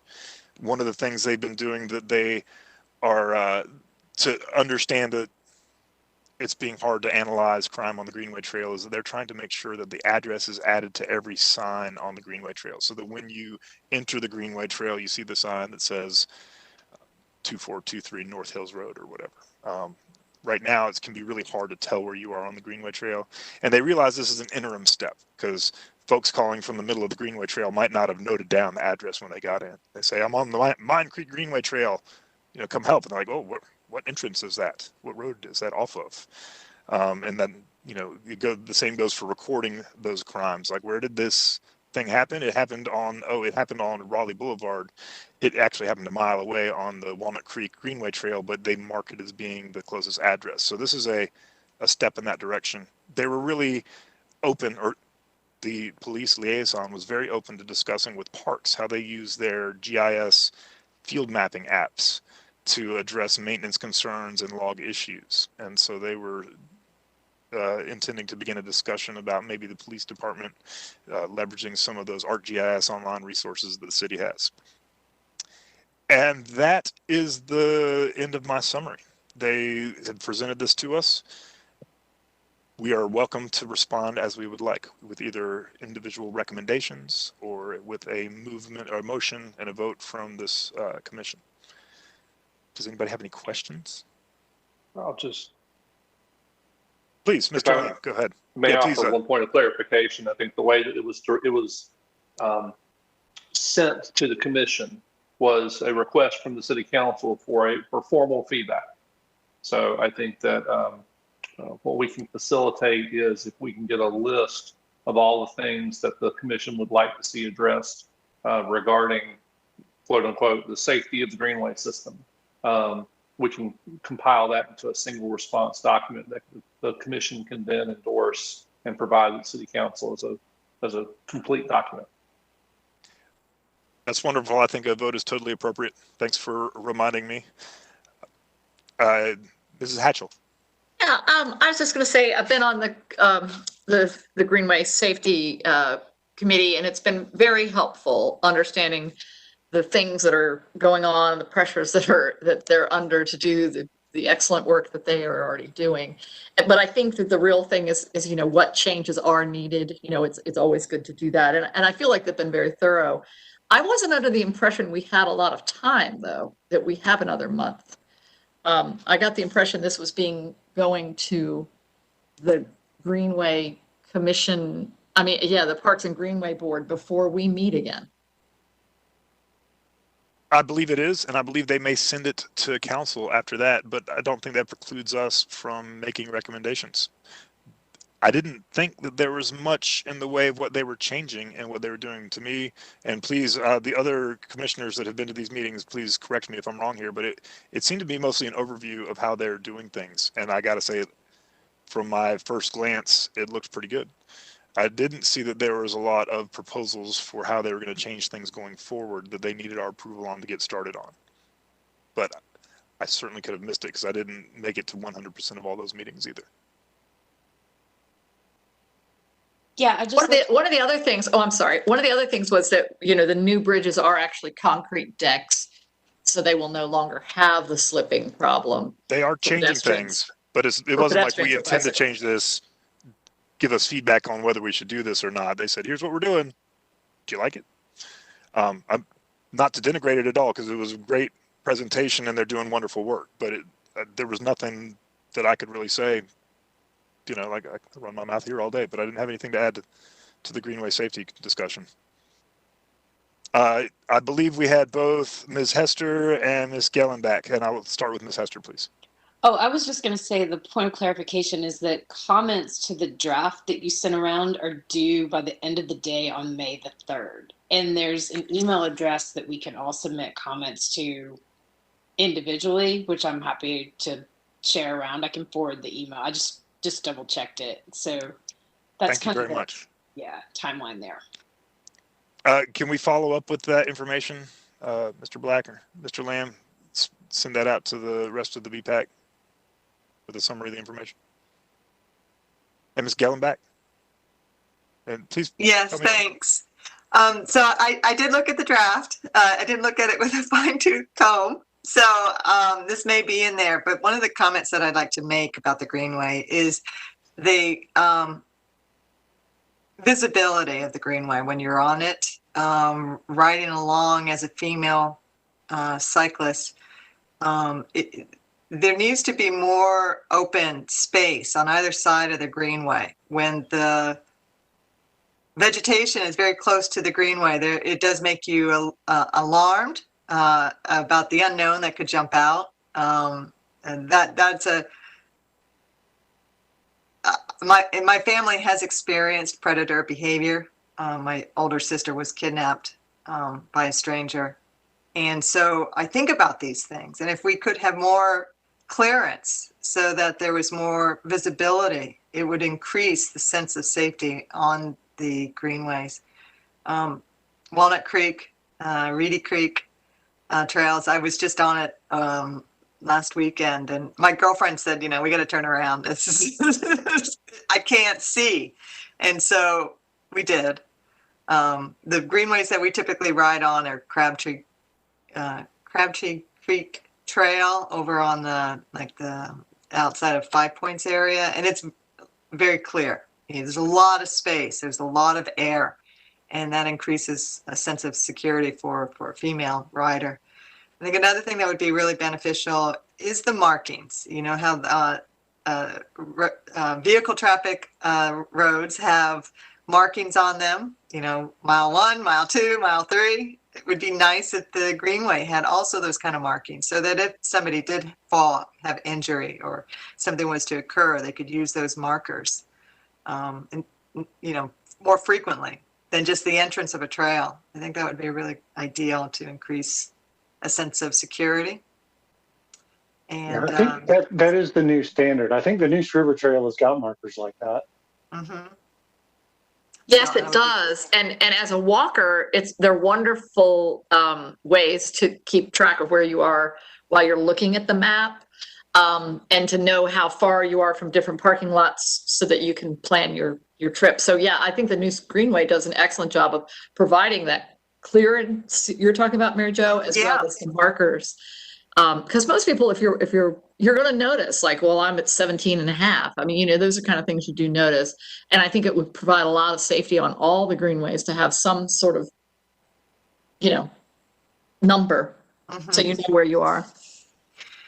I'm also a big fan of, I really like the campaign messaging that I'm seeing on the greenways. I'm a big fan of Bike Raleigh app. I think that should be more displayed so that it becomes popular. I don't know if that's a product of Raleigh Gov, but I love how you can pull it up and see the greenways, and it does use GPS, so you can see where you are on the greenway. So I think that should be more visible in these marketing campaigns or messaging campaigns.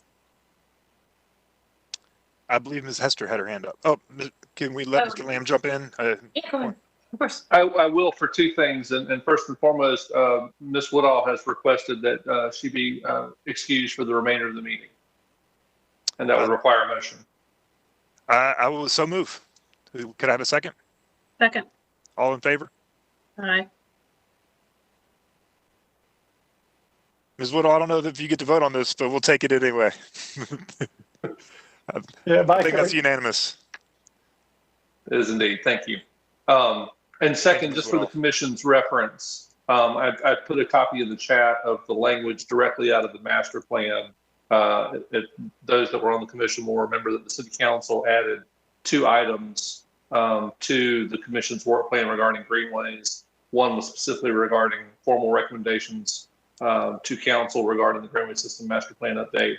But the second one was collaborating with the Parks and Recreation Greenway Advisory Board on means to improve safety and providing the city council with recommendations.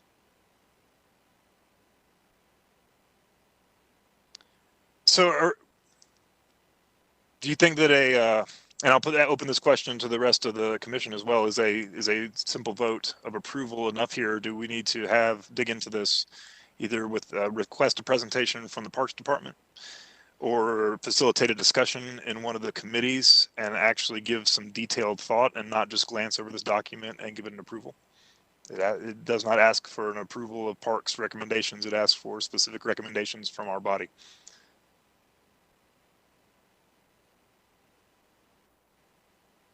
I do think at least time to consider would be helpful. For example, like I remember when we reviewed the master plan, bringing up something about the particular issues with walking with children on the Greenway, and there's nothing about children in here, nor is there anything that differentiates modes.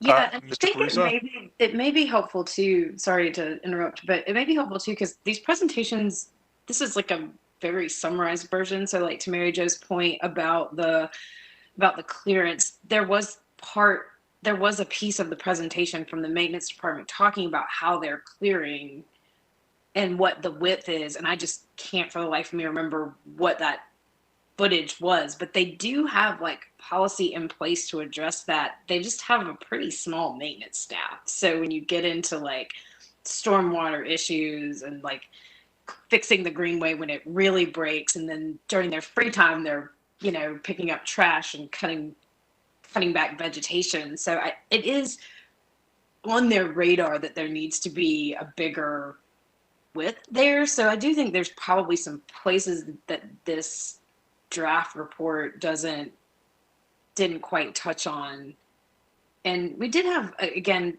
Elizabeth, to your point as well, we did have a pretty extensive conversation around like usage and awareness. And that's what a lot of that public outreach campaign is also supposed to be helping with. And we did talk about children in the Greenway there, because of course, you know, you have children running across and you have bicyclists and there is a lot of conflict. And so we did have a conversation about that. And I think that's where the marking is coming into play. So not to defend it, but just to bring it up, like it was discussed in these like safety committee meetings. That's so it's great. not that it's not happening. It just didn't make it to this draft report. Well, I think that's really helpful to know, because the end recommendation, like if I were doing the report that I might have, would be things like, you know, markings and signage. So it's just good to know that like the thought process that went into these recommendations and that those things were considered. So thank you. I think it's worth pointing out that it's missing, because if we're questioning it, then like it's a good point to make back to the draft. Like, hey, by the way, these people are asking questions about this. You might want to consider adding, you know, some information about this in there too.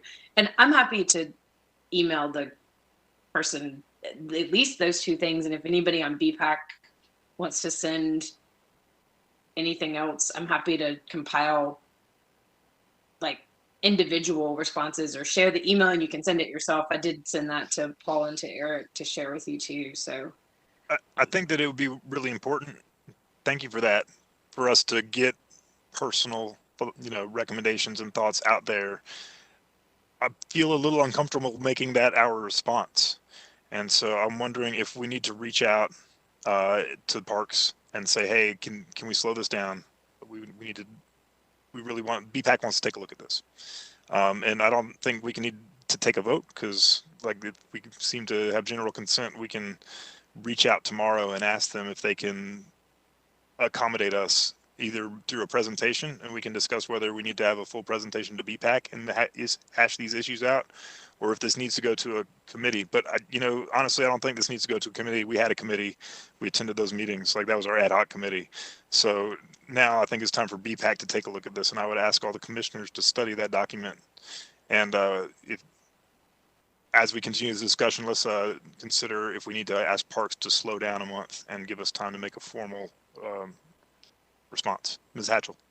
Yeah, since I'm on that committee, I completely agree with what Liz said. There's been a lot of really thoughtful and careful work done for this. And, you know, we get a lot of information, and the 2 hours we have isn't really even enough to cover it. And we have a lot of in-depth questions. But I think that, as I remember, the point was to make sure as individuals we all saw it, as well as kind of as a collective group. So if people would like to go ahead and just submit their own personal feelings, Stephen Bentley was happy for them to be directed directly to him or someone else. It's not like we as an organization, I mean, I think we probably should, but I think if you see things in this that you think need to be addressed, I think it's appropriate to do it as yourself as an individual and not wait to do it as a collective group. I'm not sure that this thing is going to really slow down, because it's going into the Greenway master plan document.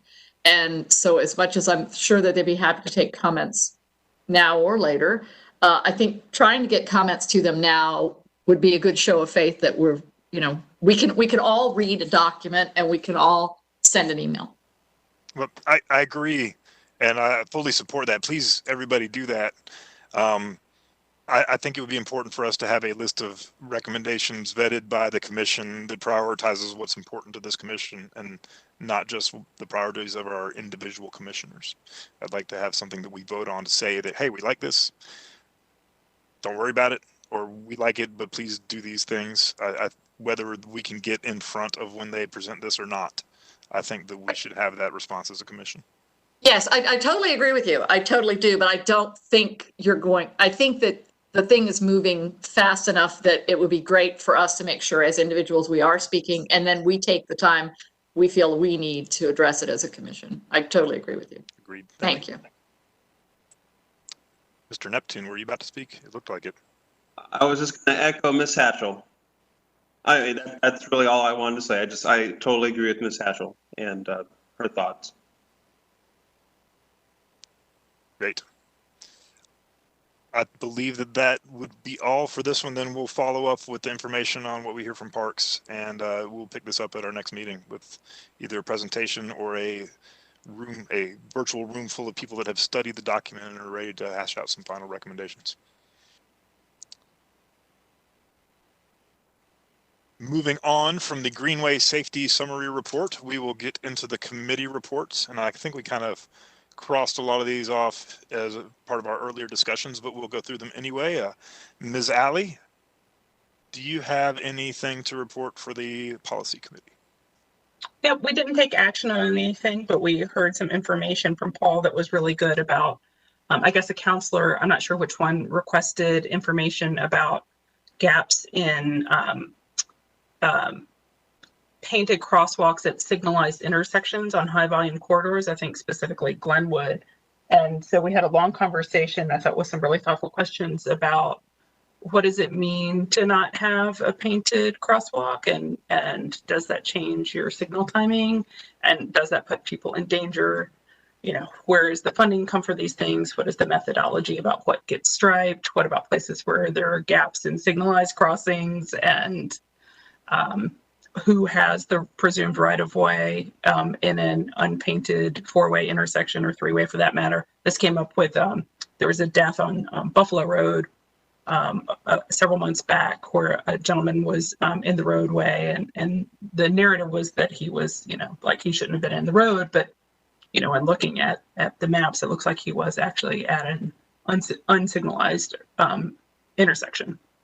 Anyway, so a lot of really good conversation that I think is leading to a better understanding of the kind of the nuts and bolts of why these small, what seems like operations and maintenance issues are really important, and looking for ways to be more proactive about them, so that we can make a meaningful impact in the safety and comfort of not driving everywhere. So that's it. Thank you very much. That was, yeah, I was very impressed with that presentation too. I look forward to Yeah, the I hope we get to do it for the whole city and then fix it. Wonderful. All right. Mr. Neptune, do we have anything from the outreach committee to report? Yes, Mr. Otwell, it has been a very active couple of months here since we've been able to share updates from outreach, lots of engagement opportunities through our, I think through our individual efforts. I can certainly speak to the fact that we've been able to participate in a number of, community conversations with a variety of sort of targeted constituencies and residents of Raleigh, folks who are, kind of 55 and older. We've met with folks from our business and development community. As I shared earlier on the call, I've had some great conversations with Michelle Hood of Citric Cycle to talk about, of course, not only the program, but her specific sort of, personal and lived experience with South State Street and those neighborhoods, and the pop-up that, we're planning in coordination with the city. Also, as I think some know, I had the opportunity to join members of the Parks, Recreation, Greenway, and Advisory Board on a Greenway cleanup in March, and that was a lot of fun. I cannot stress it enough, how much fun that was to be out there and to pull out nearly 2,000 pounds of trash, including a entire grill set from the Greenway. It was a remarkable visual experience, let me tell you. But all that to say, it was so much fun that we were setting up another Greenway cleanup opportunity specifically for BPAC, and any friends and family members who may want to join us. We're scheduled for Saturday, May 8th. Hopefully all of you received the invitation via a Google Calendar invite. Not only can we accommodate members of BPAC, but we can have a few extra folks out there with us per city COVID guidelines. Hopefully y'all are getting your vaccine shots, and we'll see you out there on the Greenway. More details to come on that. That, of course, happening in the midst of Bike Month, which we're very excited about. A great opportunity again, in a very positive and upbeat way. Want to encourage folks to get out and volunteer and participate with all the Bike Month activities. Again, all those details can be found on the oaksandspokes.com/Bike Month webpage. And yeah, just lots of, great opportunities to kind of get out there and just listen and engage with, our neighbors and our residents across this city. So, outreach and engagement, our committee, it's like the little engine that could. We've been out there. We welcomed a new member. In fact, I want to give him a special shout out. I think Brian Thomas, if I'm not mistaken, joined us for the first time in our last committee meeting. So it was great to have Brian join us. He's a great new member of the team. And in fact, with his addition, we're now experiencing some terrific geographic diversity with Outreach Committee, which is, just as relevant, just as important as anything else, to make sure we're actively seeking to represent and engage with all parts of our Raleigh community. And so I'm very happy to see that unfolding, through our efforts and, the works of adding on new members to the commission. So I could probably speak a fair amount more about what we've been doing, but I'll just leave it at, it's been a very healthy couple of months of activity, even in the midst of COVID. We've been hopping online, doing one-on-ones wherever we can. And I know we look forward to doing even more as we seek to get our vaccine shots and navigate a path post-COVID-19. So thank you, Mr. Otwell. Thank you, Mr. Neptune. I've been very impressed with the outreach committee's work. Y'all are kicking butt, and maybe we need to give you some more resources because we have a new member that needs a spot. Just one real quick note. I should mention that I was invited to serve on the Community Engagement Task Force with the consultant Mickey Fern. So, just as an extension of our work through BPAC and our efforts to, again, engage with our growing city. As many of you already know, because Mickey presented to the commission, a number of months ago, obviously the CACs were sort of disbanded in the hopes that we could sort of restructure and reconfigure the city's efforts at engaging the public. And, it means a lot to me to be a part of that conversation on behalf of BPAC and just on behalf of, our residents at large. So thank you. Ms. Hester, I believe you had your I hand had up. a question about the Greenway cleanup, Nick. You said there's slots for a few others. Like, how many more people? Because I could share it with our cycling team. There might be some interest there. I just didn't want to have too many with COVID protocols if we were close to capacity. Just kind of curious. Liz, I appreciate the question. So the short answer is I understand that we can accommodate up to 25 people on our Greenway cleanup. And ideally, per parks staff, maintenance staff, which, by the way, I want to mention, I think, Liz, you had sort of touched on this earlier during our Greenway safety committee meetings. The maintenance staff is just phenomenal. You talk about a staff that, it's not as if they've got hundreds of people working to maintain, 100 plus miles of Greenway. It's a handful of folks that are out there, every day around the clock trying to maintain our system. And I just want to commend their efforts. It's really been just an incredible opportunity to learn about what they do, parks maintenance.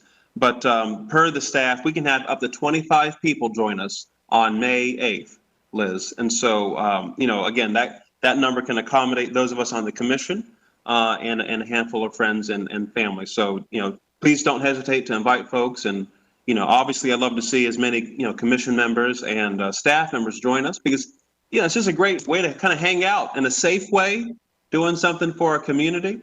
And, just getting to know each other, but don't hesitate to invite friends and family, please. Eric? Just a brief follow-up on that. Our guidance that we have received on city events is to follow the governor's guidelines for COVID restrictions. With the most recent, I just pulled this up to confirm this, most recent directives issued by the governor's office on March 23rd indicate that for outdoor events, that number is now 100 people.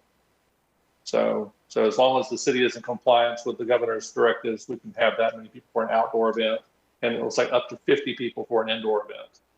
And I want to thank Eric for that note. The guidance that we received from park staff as far as like our 25-person head count, I think also had to do with providing, the sort of requisite materials in supporting us in the cleanup. So I think for park staff, again, this is like a, not a team of hundreds, but a team of like, tens. And so I think they've got just enough, sort of reflective vests and gloves and like, little pickup sticks. Also, I have to apologize. I'm losing sunlight over here in my little, I had all the sun earlier. Anyways, my point is I think 25 is our cap for our greenway cleanup, but that has to do with the materials and allocation for volunteers. Thank you for clarifying. Sorry to muddy the waters. Oh, no. All right. Thank you, Mr. Neptune. I believe that's it. We'll move on to Mr. Tong and planning. We did not have our planning committee meeting this month, but it sounds like we have something to discuss next month in terms of wayfinding signs for neighborhood bikeways. Excellent. That's going to be fun. I'm excited about that. And that's not sarcasm. I really am. Yeah. All right. Coming up next on the agenda, we have general board comments. Mary Jo, this is where you get to shine. And so we'll open the... What? Wait. No. Paul says no. We got staff reports in there. I skipped right over staff reports. Look at that. Thank you. I'm sorry.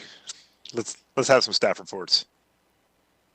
I'll start off real quickly and just to let the commission know, a reminder that the city council increased the total membership of the commission to 12 members. So our new quorum minimum is now 7 for a meeting. And at their first meeting in April, they appointed, at the recommendation of the Mayor's Committee for People with Disabilities, Ms. Shakima Moore, McLean. So we would expect her to be at future BPAC meetings. That's all I have. Paul, you want to go next?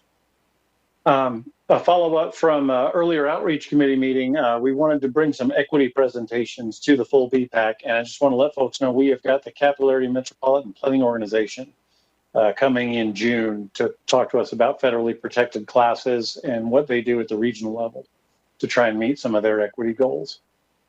And that's all I've got. So I'm up. I have a couple of exciting announcements. First, with the launch of the Citric Cycle Access Pass. I don't know if you guys have heard about this yet, but it launched at the beginning of April, and it helps provide availability to bike share for all residents of Raleigh.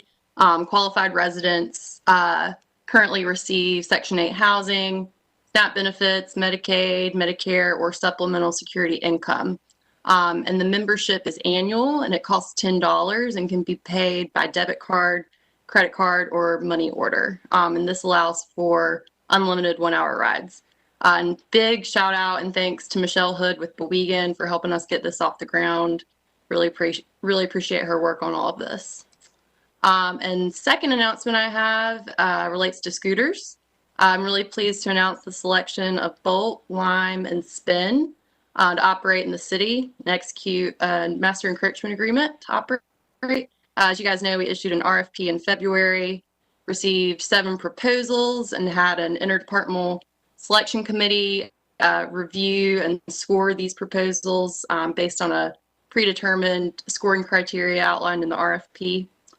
We've had a kickoff meeting with each vendor that was selected and discussed strategies for encouraging responsible ridership and parking behavior, enhanced safety measures for users, and just overall efforts to ensure success of micromobility in the city. And we're really focused on encouraging strong and collaborative partnerships among not just city and its operators, but among the 3 operators themselves. And so we're aiming for a May 2021 launch. Not sure about the date yet. We're still working with our partners to nail that date down, but looking forward to having them and looking forward to getting scooters back on the ground. That's all I have. There was one in my yard last week. Really? That is awesome. I'm very glad we didn't skip those staff reports because. And then real quick, B person has joined us as well from the staff. You didn't hear me talk about Bike Month because I figured B was on and I didn't want to steal any of her thunder. We've all been working hard on Bike Month. We have trying to get with virtual rides. Every Sunday in May, we will have free citrus cycle rides at various locations where we hope to also feature bike lanes. And so you're more than welcome to come, and hopefully we'll have some name tags for you. And also we're doing virtual yoga on Wednesdays. We'll have a presentation, an educational presentation, and the bike mural was part of the Bike Month. So we've done a lot of, it was good to think outside the box, and we won't get our bike to work day, but we are doing some other things, and we hope you join us. Excellent, thank you. I think Mary Jo had her hand up first, and then we'll get to Susan. Oh, thanks. B, I thought you were going to talk about the traffic garden, the pop-up traffic garden.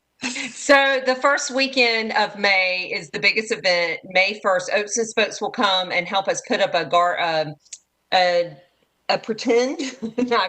demonstration bike lane on South State Street, and then on May 1st.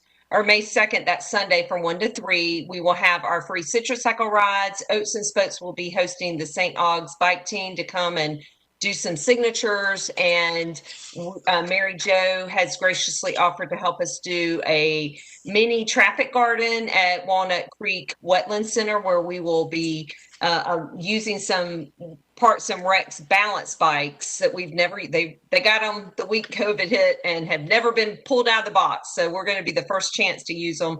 And those are bikes for little kids, 6 and under. And we will have Mary Jo and her team, and we're, whoever else we can find, so you can come and help. If you don't want to be talking about bike lanes, you can come help on the traffic garden. And it's, my biggest concern is we're going to have too many people, but it turned into really an opportunity for us to do an outreach for the community.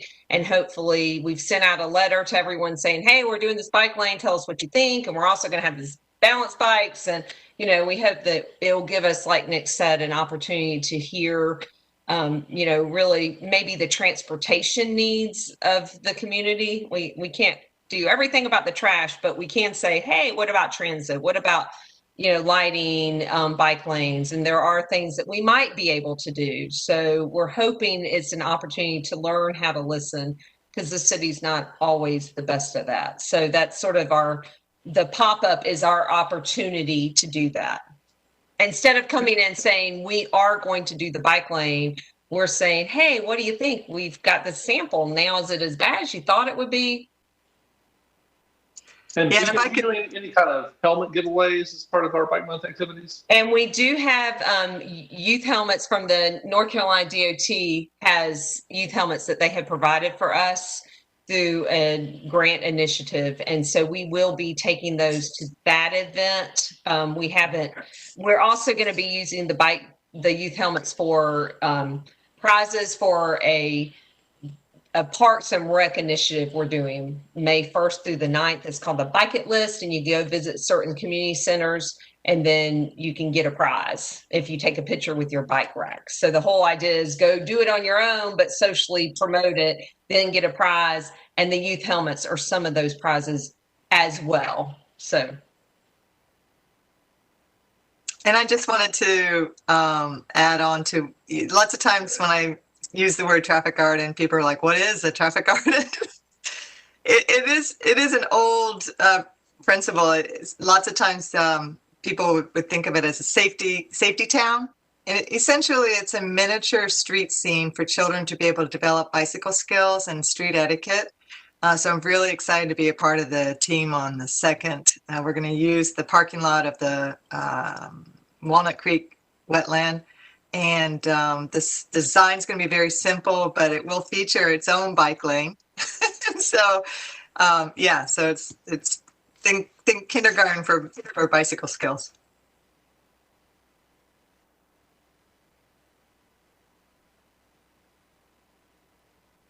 Ms. Hatchell? Yes, I don't. Yeah, Ms. Hatchell. There we go. Yeah, you were muted, and I didn't want to jump in. Yeah, that's all. That is very exciting. I'm real excited about all the great things that are happening in Bike Month, and I'm wanting to remind everyone that our pedestrian friends, since 90% of the population is out walking and using sidewalks and greenways for walking. I would love for us to be remembering that Walktober is coming up, and perhaps this is still an opportunity for the outreach committee to be involved. But I would like to take some time in future agendas to talk about some maybe walking pop-ups we could do at various parks or greenways, since we're trying to foster that relationship, and think about if there's giveaways and things we could do to encourage runners and walkers to have a similar kind of enthusiasm for October as the bikes have for May. Mr. Otwell, if I may just respond to Ms. Hatchell. First of all, I love that. And, I recall, obviously there's a dynamic where last year I feel like I was still transitioning in terms of the outreach and engagement work for BPAC. But Ms. Hatchell, I hope that that there's a desire to see a robust Walktober happen in 2021. And so let's make it a point to make sure with our meetings moving forward. Ms. Person, if you could also make a note of this, let's make every effort to have just as lively and active a Walktober this come October 2021 as we're having a Bike Month. Just a real quick comment that I wanted to make with regard to Mary Jo and the sort of traffic gardens. I think there's a truth in that. I actually participated in one as a kid on a military base, learning how to ride a bike with the military police. And I have a very, positive, fond memory of having to navigate through the traffic cones on my little black and green Huffy kid's bike, and then getting a certificate of completion and achievement from the MPs. And I just felt as good as graduating from high school. I think I still have that certificate somewhere at Winston-Salem. I'm going to try to track it down between now and next month.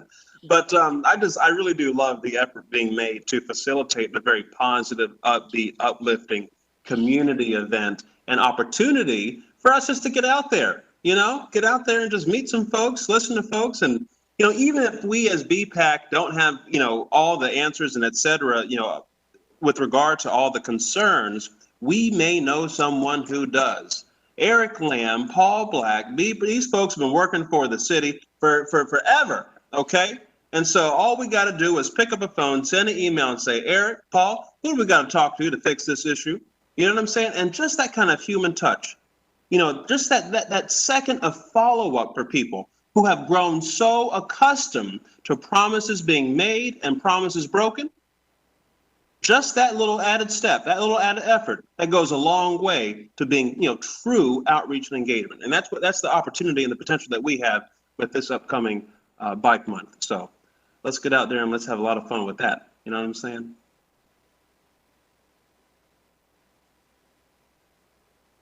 All right, Ms. Hester.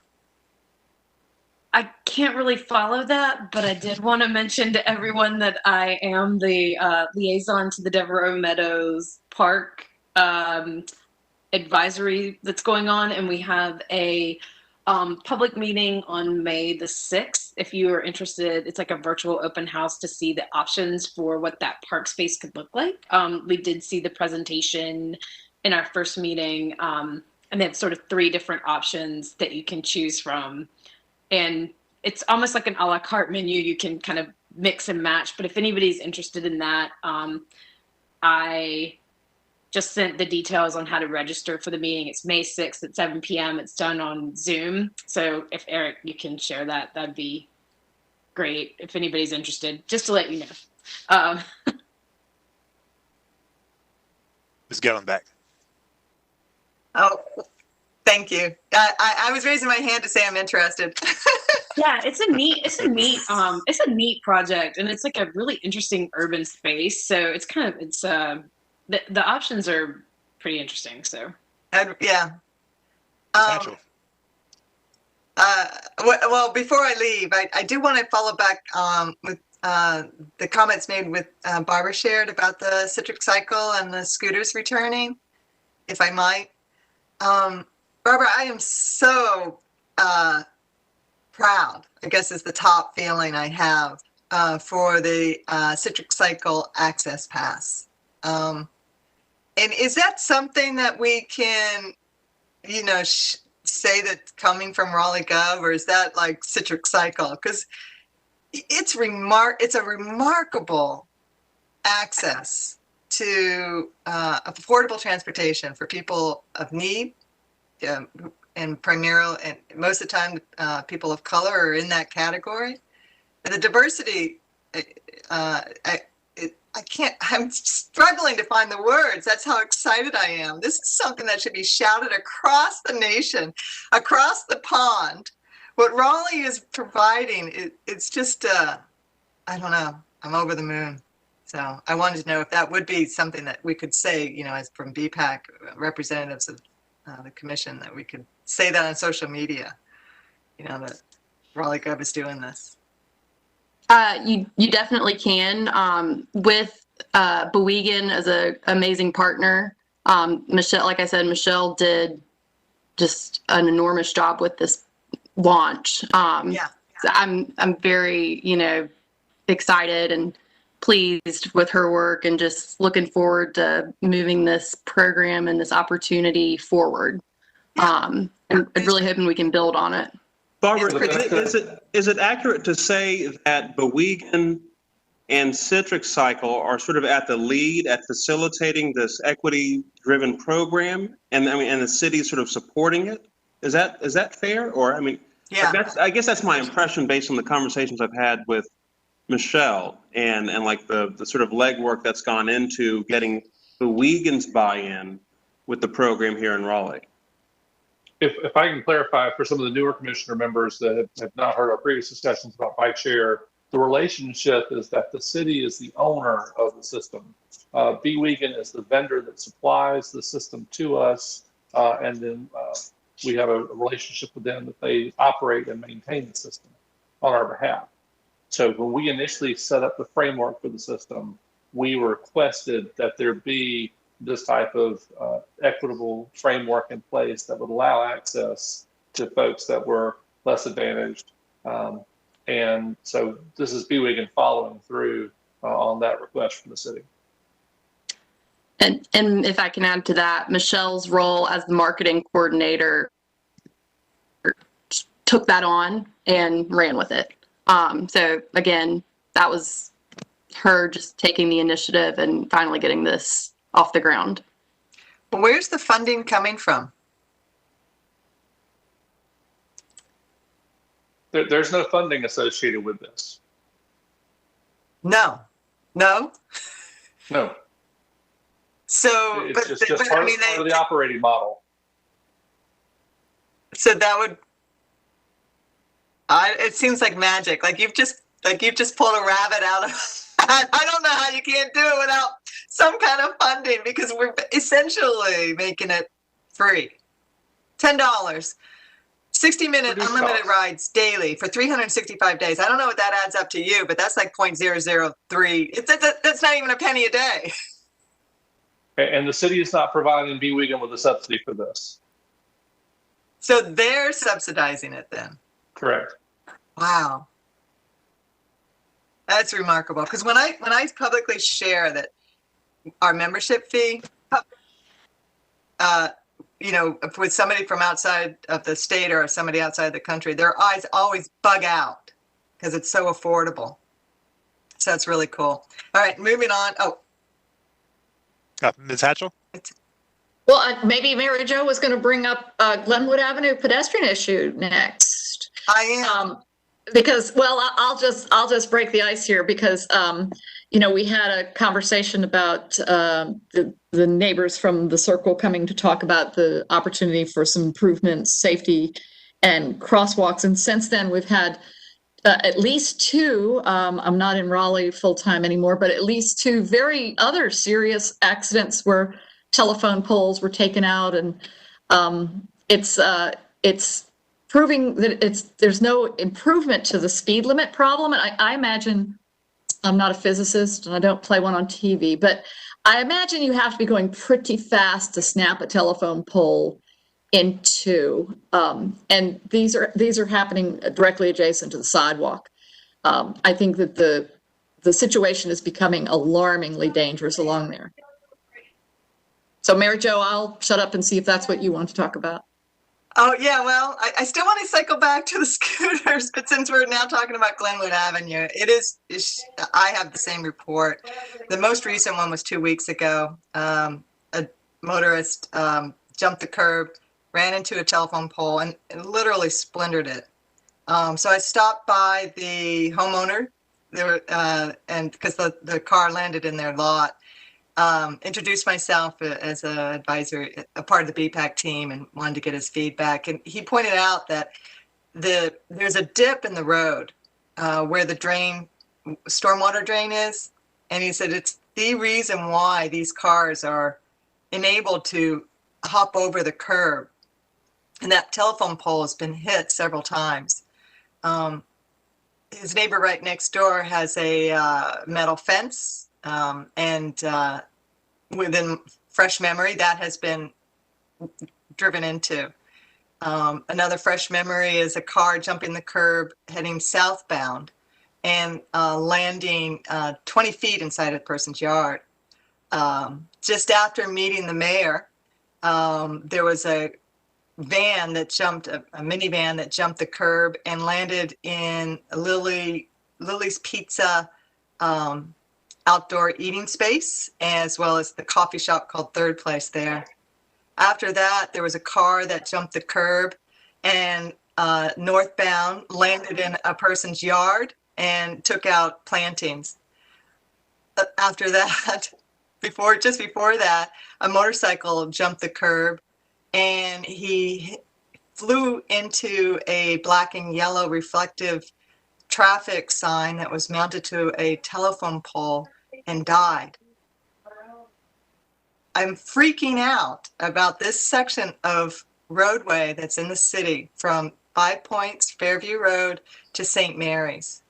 It's not a matter of if, but when a pedestrian, a cyclist is going to be in that space when the drivers jump the curb. And it could be because of the stormwater, a combination of speed and then losing their control. And I don't know what the city can do. I don't know who we should be talking to. Should we be talking to Wake Gov? Should we be talking to Mary Jo, I've lived here for 33 years, and every pole along there has come out at least one or more times. Numerous homes have been hit. You mentioned the fences being hit. It's a continual problem, and there is a dip right where that particular pole was hit.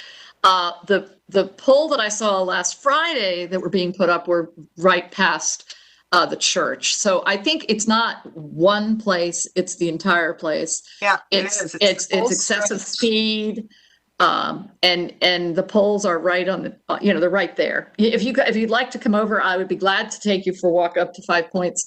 I'll be vaccinated very soon. I'd love to take people on a walking tour of seeing why you don't want to be outdoors in 5 Points. I told Elizabeth Alley this. I was standing there talking to the people the Friday before that pole was hit.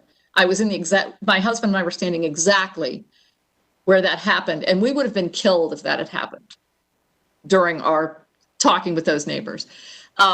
It's so hit and miss. And like you say, people, it's not working well.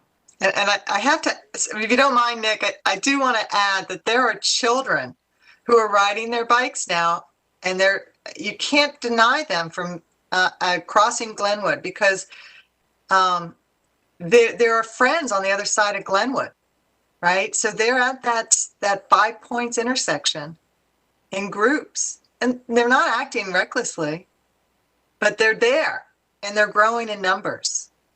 That's the point, is that Glenwood, I know it's for a long time has been problematic, but the houses, the home ownership is turned over. We're getting young families that are moving back downtown. They're filling that space up, and these kids are getting out. So there you go. I just briefly wanted to just echo what Ms. Gellenbeck and Ms. Hatchell are sharing. When I first moved to Raleigh 10 years ago, 11 years ago, I moved to 5 Points. I mean, I lived right there, you know, right down White Oak. And I remember wanting to get to Lily's Pizza. I mean, it didn't make any sense to have it delivered. I mean, they were right there, you know, so we would have to like race across the street to get across safely just to get some pizza. But you know, that was our lived experience, and you know, certainly grateful that nothing happened. But increasingly, you know, the reality of, you know, pedestrians or cyclists being struck and you know, killed. I mean, that, you know, we know that reality. And I guess my question is, isn't that stretch, I feel like we've talked about this before, that stretch of roadway, isn't it state owned? Isn't that right? Okay, yeah. So and I guess I think we all know that it's state owned. It's sort of outside of our hands. It's also signed as US Route 70, so it's a pretty hefty, you know, piece of the backbone network from an NCDOT agency perspective. And the city, I think, maintains south of Wade, and NCDOT is from Wade on out. Well, Paul, what do you guys recommend? I mean, I'm just sick over it.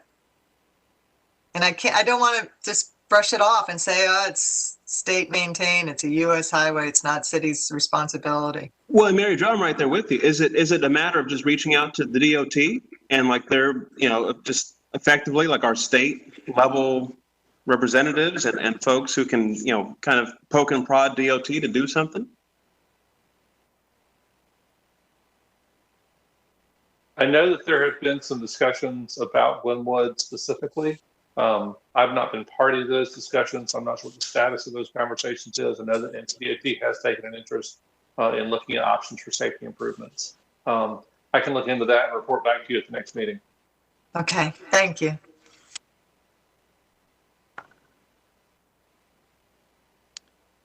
Mr. Thomas.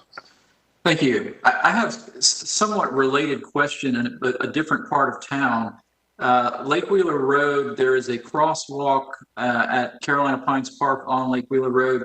And I've been talking with Todd Edwards and I think Rebecca Duffy with the city about collecting data at that crosswalk to determine whether or not some sort of pedestrian activated signalized crossing is warranted there.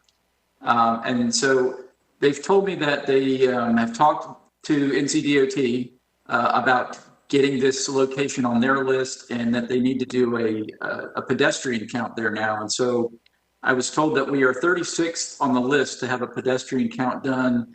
And I'm just wondering that they use apparently GoPro video cameras to mount them on a utility pole, record for roughly 12 hours, and then somebody watches the video and then does a manual count of the pedestrian crossings at the location.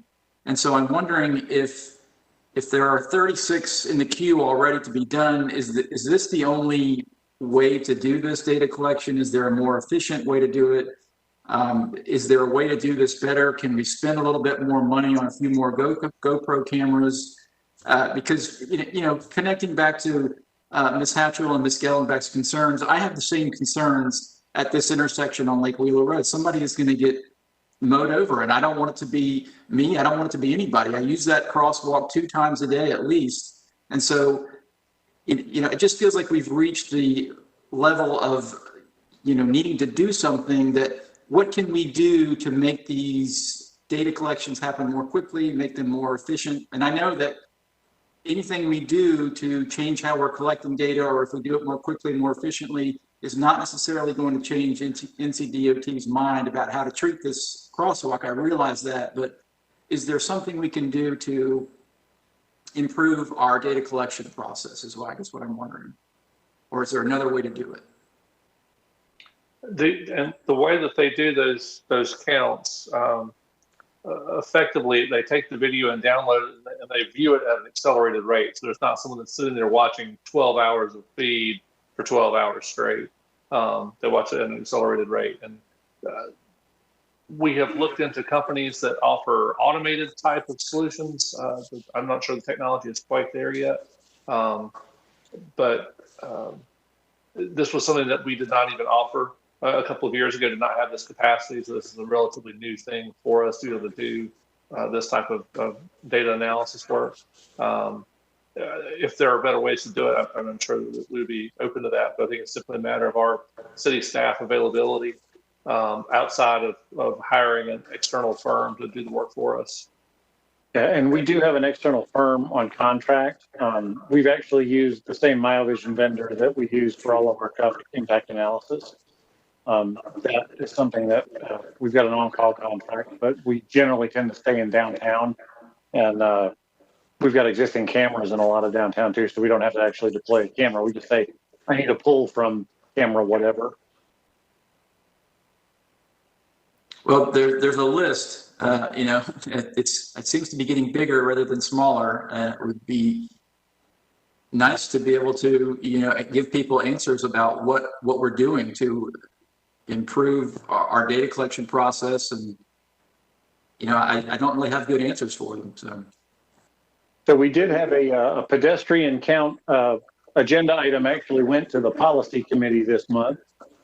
I don't know if that's in the minutes for this meeting or if that goes into next month. I forget the sequencing, but if it's not in this month, you can take a look at next month. Right now, we're concentrating on downtown and looking at trying to pick some locations to do continuous or at least regular interval video capture for pedestrians.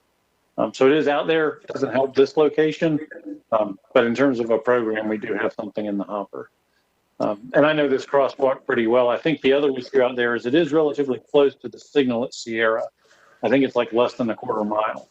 So there could be some issues with cars stacking into the other cars stopped for the pedestrians backing up into the signal at Sierra and causing other problems. So there's some other issues at this location we have to pay attention to as well. It's just between, a park and a multi-use path. So that's where people are going. They're not going down to Sierra to cross and coming back to the park. Yeah, this would be more about the cars. If they're too close together, the cars could back up into the other intersection. And again, DOT will pay attention to that. So we just need to make sure that we've done our homework. Okay. Thank you. Mr. Tong. I've noticed that some of the bicycle markings on Hillsborough Street by Target and Chipotle are kind of faded out to the point where they might as well not exist. Are there any plans to refresh those markings? There were, and in fact, we talked about that with BPAC when Dan was still on BPAC. Because I actually posed the question of, are we still comfortable with those as a facility where there's the door zone and the constraint in terms of width and the median? Is that still something we wanted to promote? And the BPAC at the time said, yes, we want to go ahead and put those back down. And I don't know what the status of that is, but apparently there hasn't been anything put down yet. Do you know any more? Okay. Mr. Caruso. Yeah, thank you. I had a question about the intersection of New Hope Road and Lewisburg Road. I assume it's an NCDOT project, but it's about 2 years ago now. Somebody, again, assuming it was NCDOT, someone poured concrete to build out slip lanes at that intersection, which, for those not familiar, is a quite substantial primary arterial intersection with two main streets.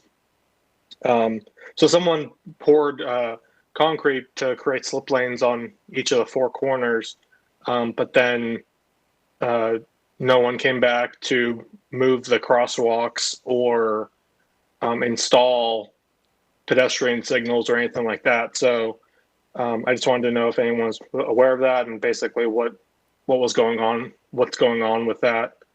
Obviously I want to make sure that we hopefully get that done sooner than later. There's a lot of foot traffic in that area, going to local destinations, and also the Go Raleigh 33 or 23L bus loops around there.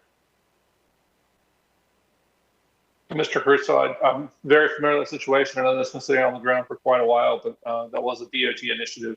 I do not know what the outcome of that is. And we can find out for you and come back to the next meeting. Thank you.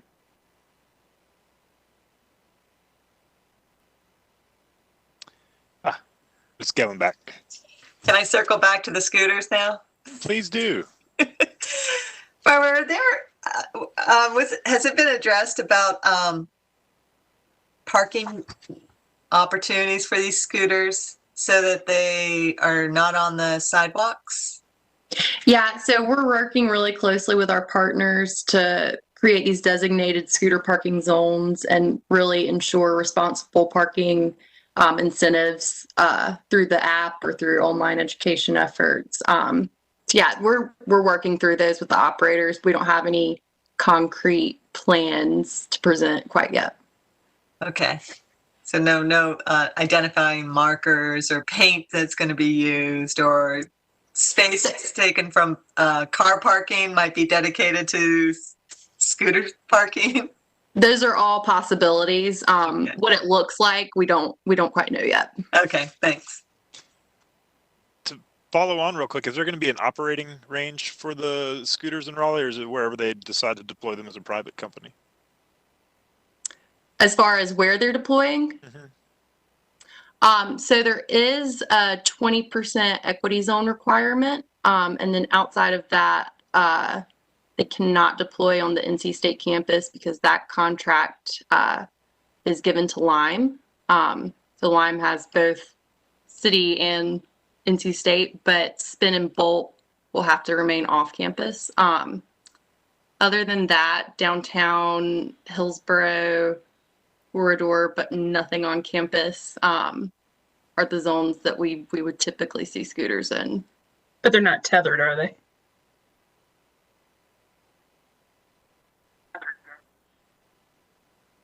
I'm sorry, you broke up, Elizabeth. What'd you say? They're not tethered, are they? Like, that's where they can deploy, but they can be ridden anywhere. So they're not tethered. There are a couple of different things we're thinking about for geofencing purposes. One of the problems we had when we were with Gotcha was a lot of parking deck riding. So that's just an example of something that we want to continue to enforce with geofencing.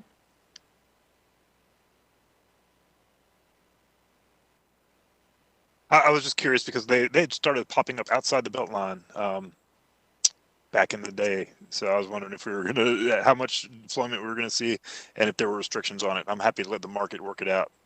That's great. Thank you, Mr. Caruso.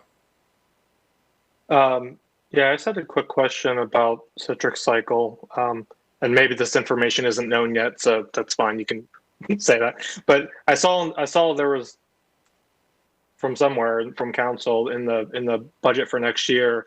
It looks like they're proposing 10 new stations for Citric Cycle. I wanted to know if there was any information known about that, or tentative locations, or if that's still to be determined. That is to be determined. That is something that we are working on with the budget office right now in terms of the level of funding that's required to get us 10 stations. More to come on that point.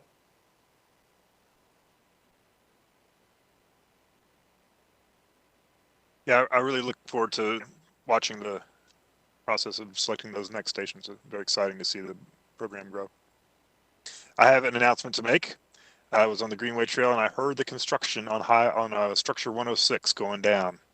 So they were back there clearing and building. That made me very happy. And I think that's really cool that it's like a joint project, and that Paul is so involved with helping get that on-road portion conducted. So that's really cool, and will be a demonstration of an on-road greenway, which will be helpful going forward.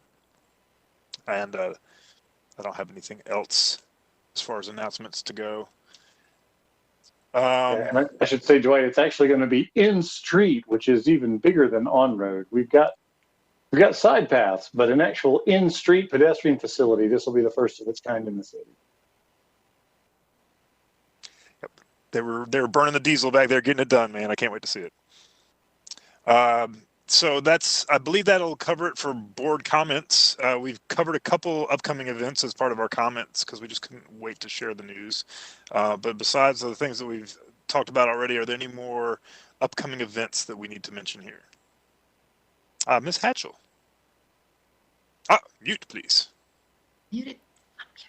In addition to the Greenway Safety Commission and the Greenway Master Plan, I have been working with the Community Climate Action Plan last couple of years in the name of BPAC. And the April 22nd from noon to 1:30 is the kickoff virtual event. I believe it can be found at the City of Raleigh's webpage under events somewhere, but I would be happy to forward that link to perhaps Eric or someone to forward onto the group. But it would be a great opportunity. I know, we have not talked about climate action in quite a while on the committee, but I think it is an important part of why micromobility is so important and why the City of Raleigh needs to take a really proactive stand on these things. So the Community Climate Action Plan kickoff virtual event, April 22nd, I think that's this Thursday from noon to 1:30. Excellent. I got it. Do we have anything else? All right. Well, I believe that brings us to the confirmation of our next BPAC. I just had a question. Certainly. To follow up for Nick, the May 1st and 2nd, the pop up. What time is that? We mentioned it was the 1st and 2nd, but no one really gave a time frame on when it is during the day. Thank you, Mr. Caruso. I think B has the response there. So Oaks and Spokes volunteers will be setting up the actual pop-up with cones and whatnot on May 1st in the morning. It will be there all day long with no staff members. The only time the staff members will be there will be May 2nd from 1 to 3 at the Walnut Creek Wetland Center. So that would be the time when the actual event happens, but you can ride it at any time. And we hope that there'll be community members out there sort of going, what's this? And riding it as well. So that answers your question. Yeah, thank you. Well, and again, the details for not only the State Street pop-up, but all Bike Month activities can be found at oaksandspokes.com/Bike Month. Yeah, and there's a good chance that I'll be out there babysitting the materials for large portions of it. So you might see me somewhere on the corridor.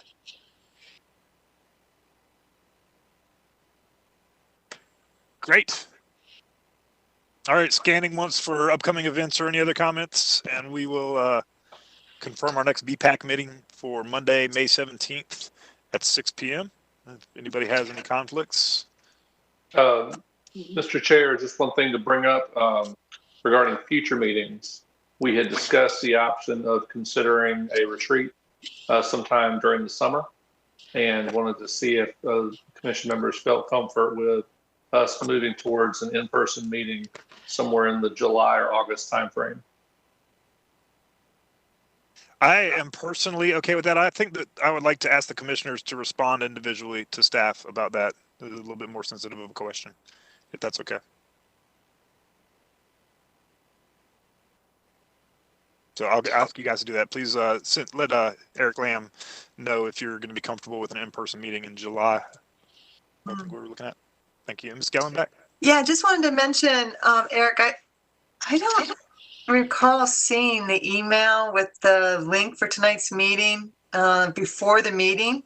So I was like the public guy who came on, and I went to the board docs to get to the WebEx link, and that's why I wasn't showing up as a panelist. So I don't know why I didn't see it, but I just wanted to mention that just in case.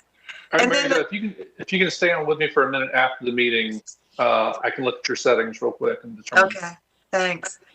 And I don't know if this is the appropriate time to ask, but I'm curious why the planning committee meets before the BPAC meeting.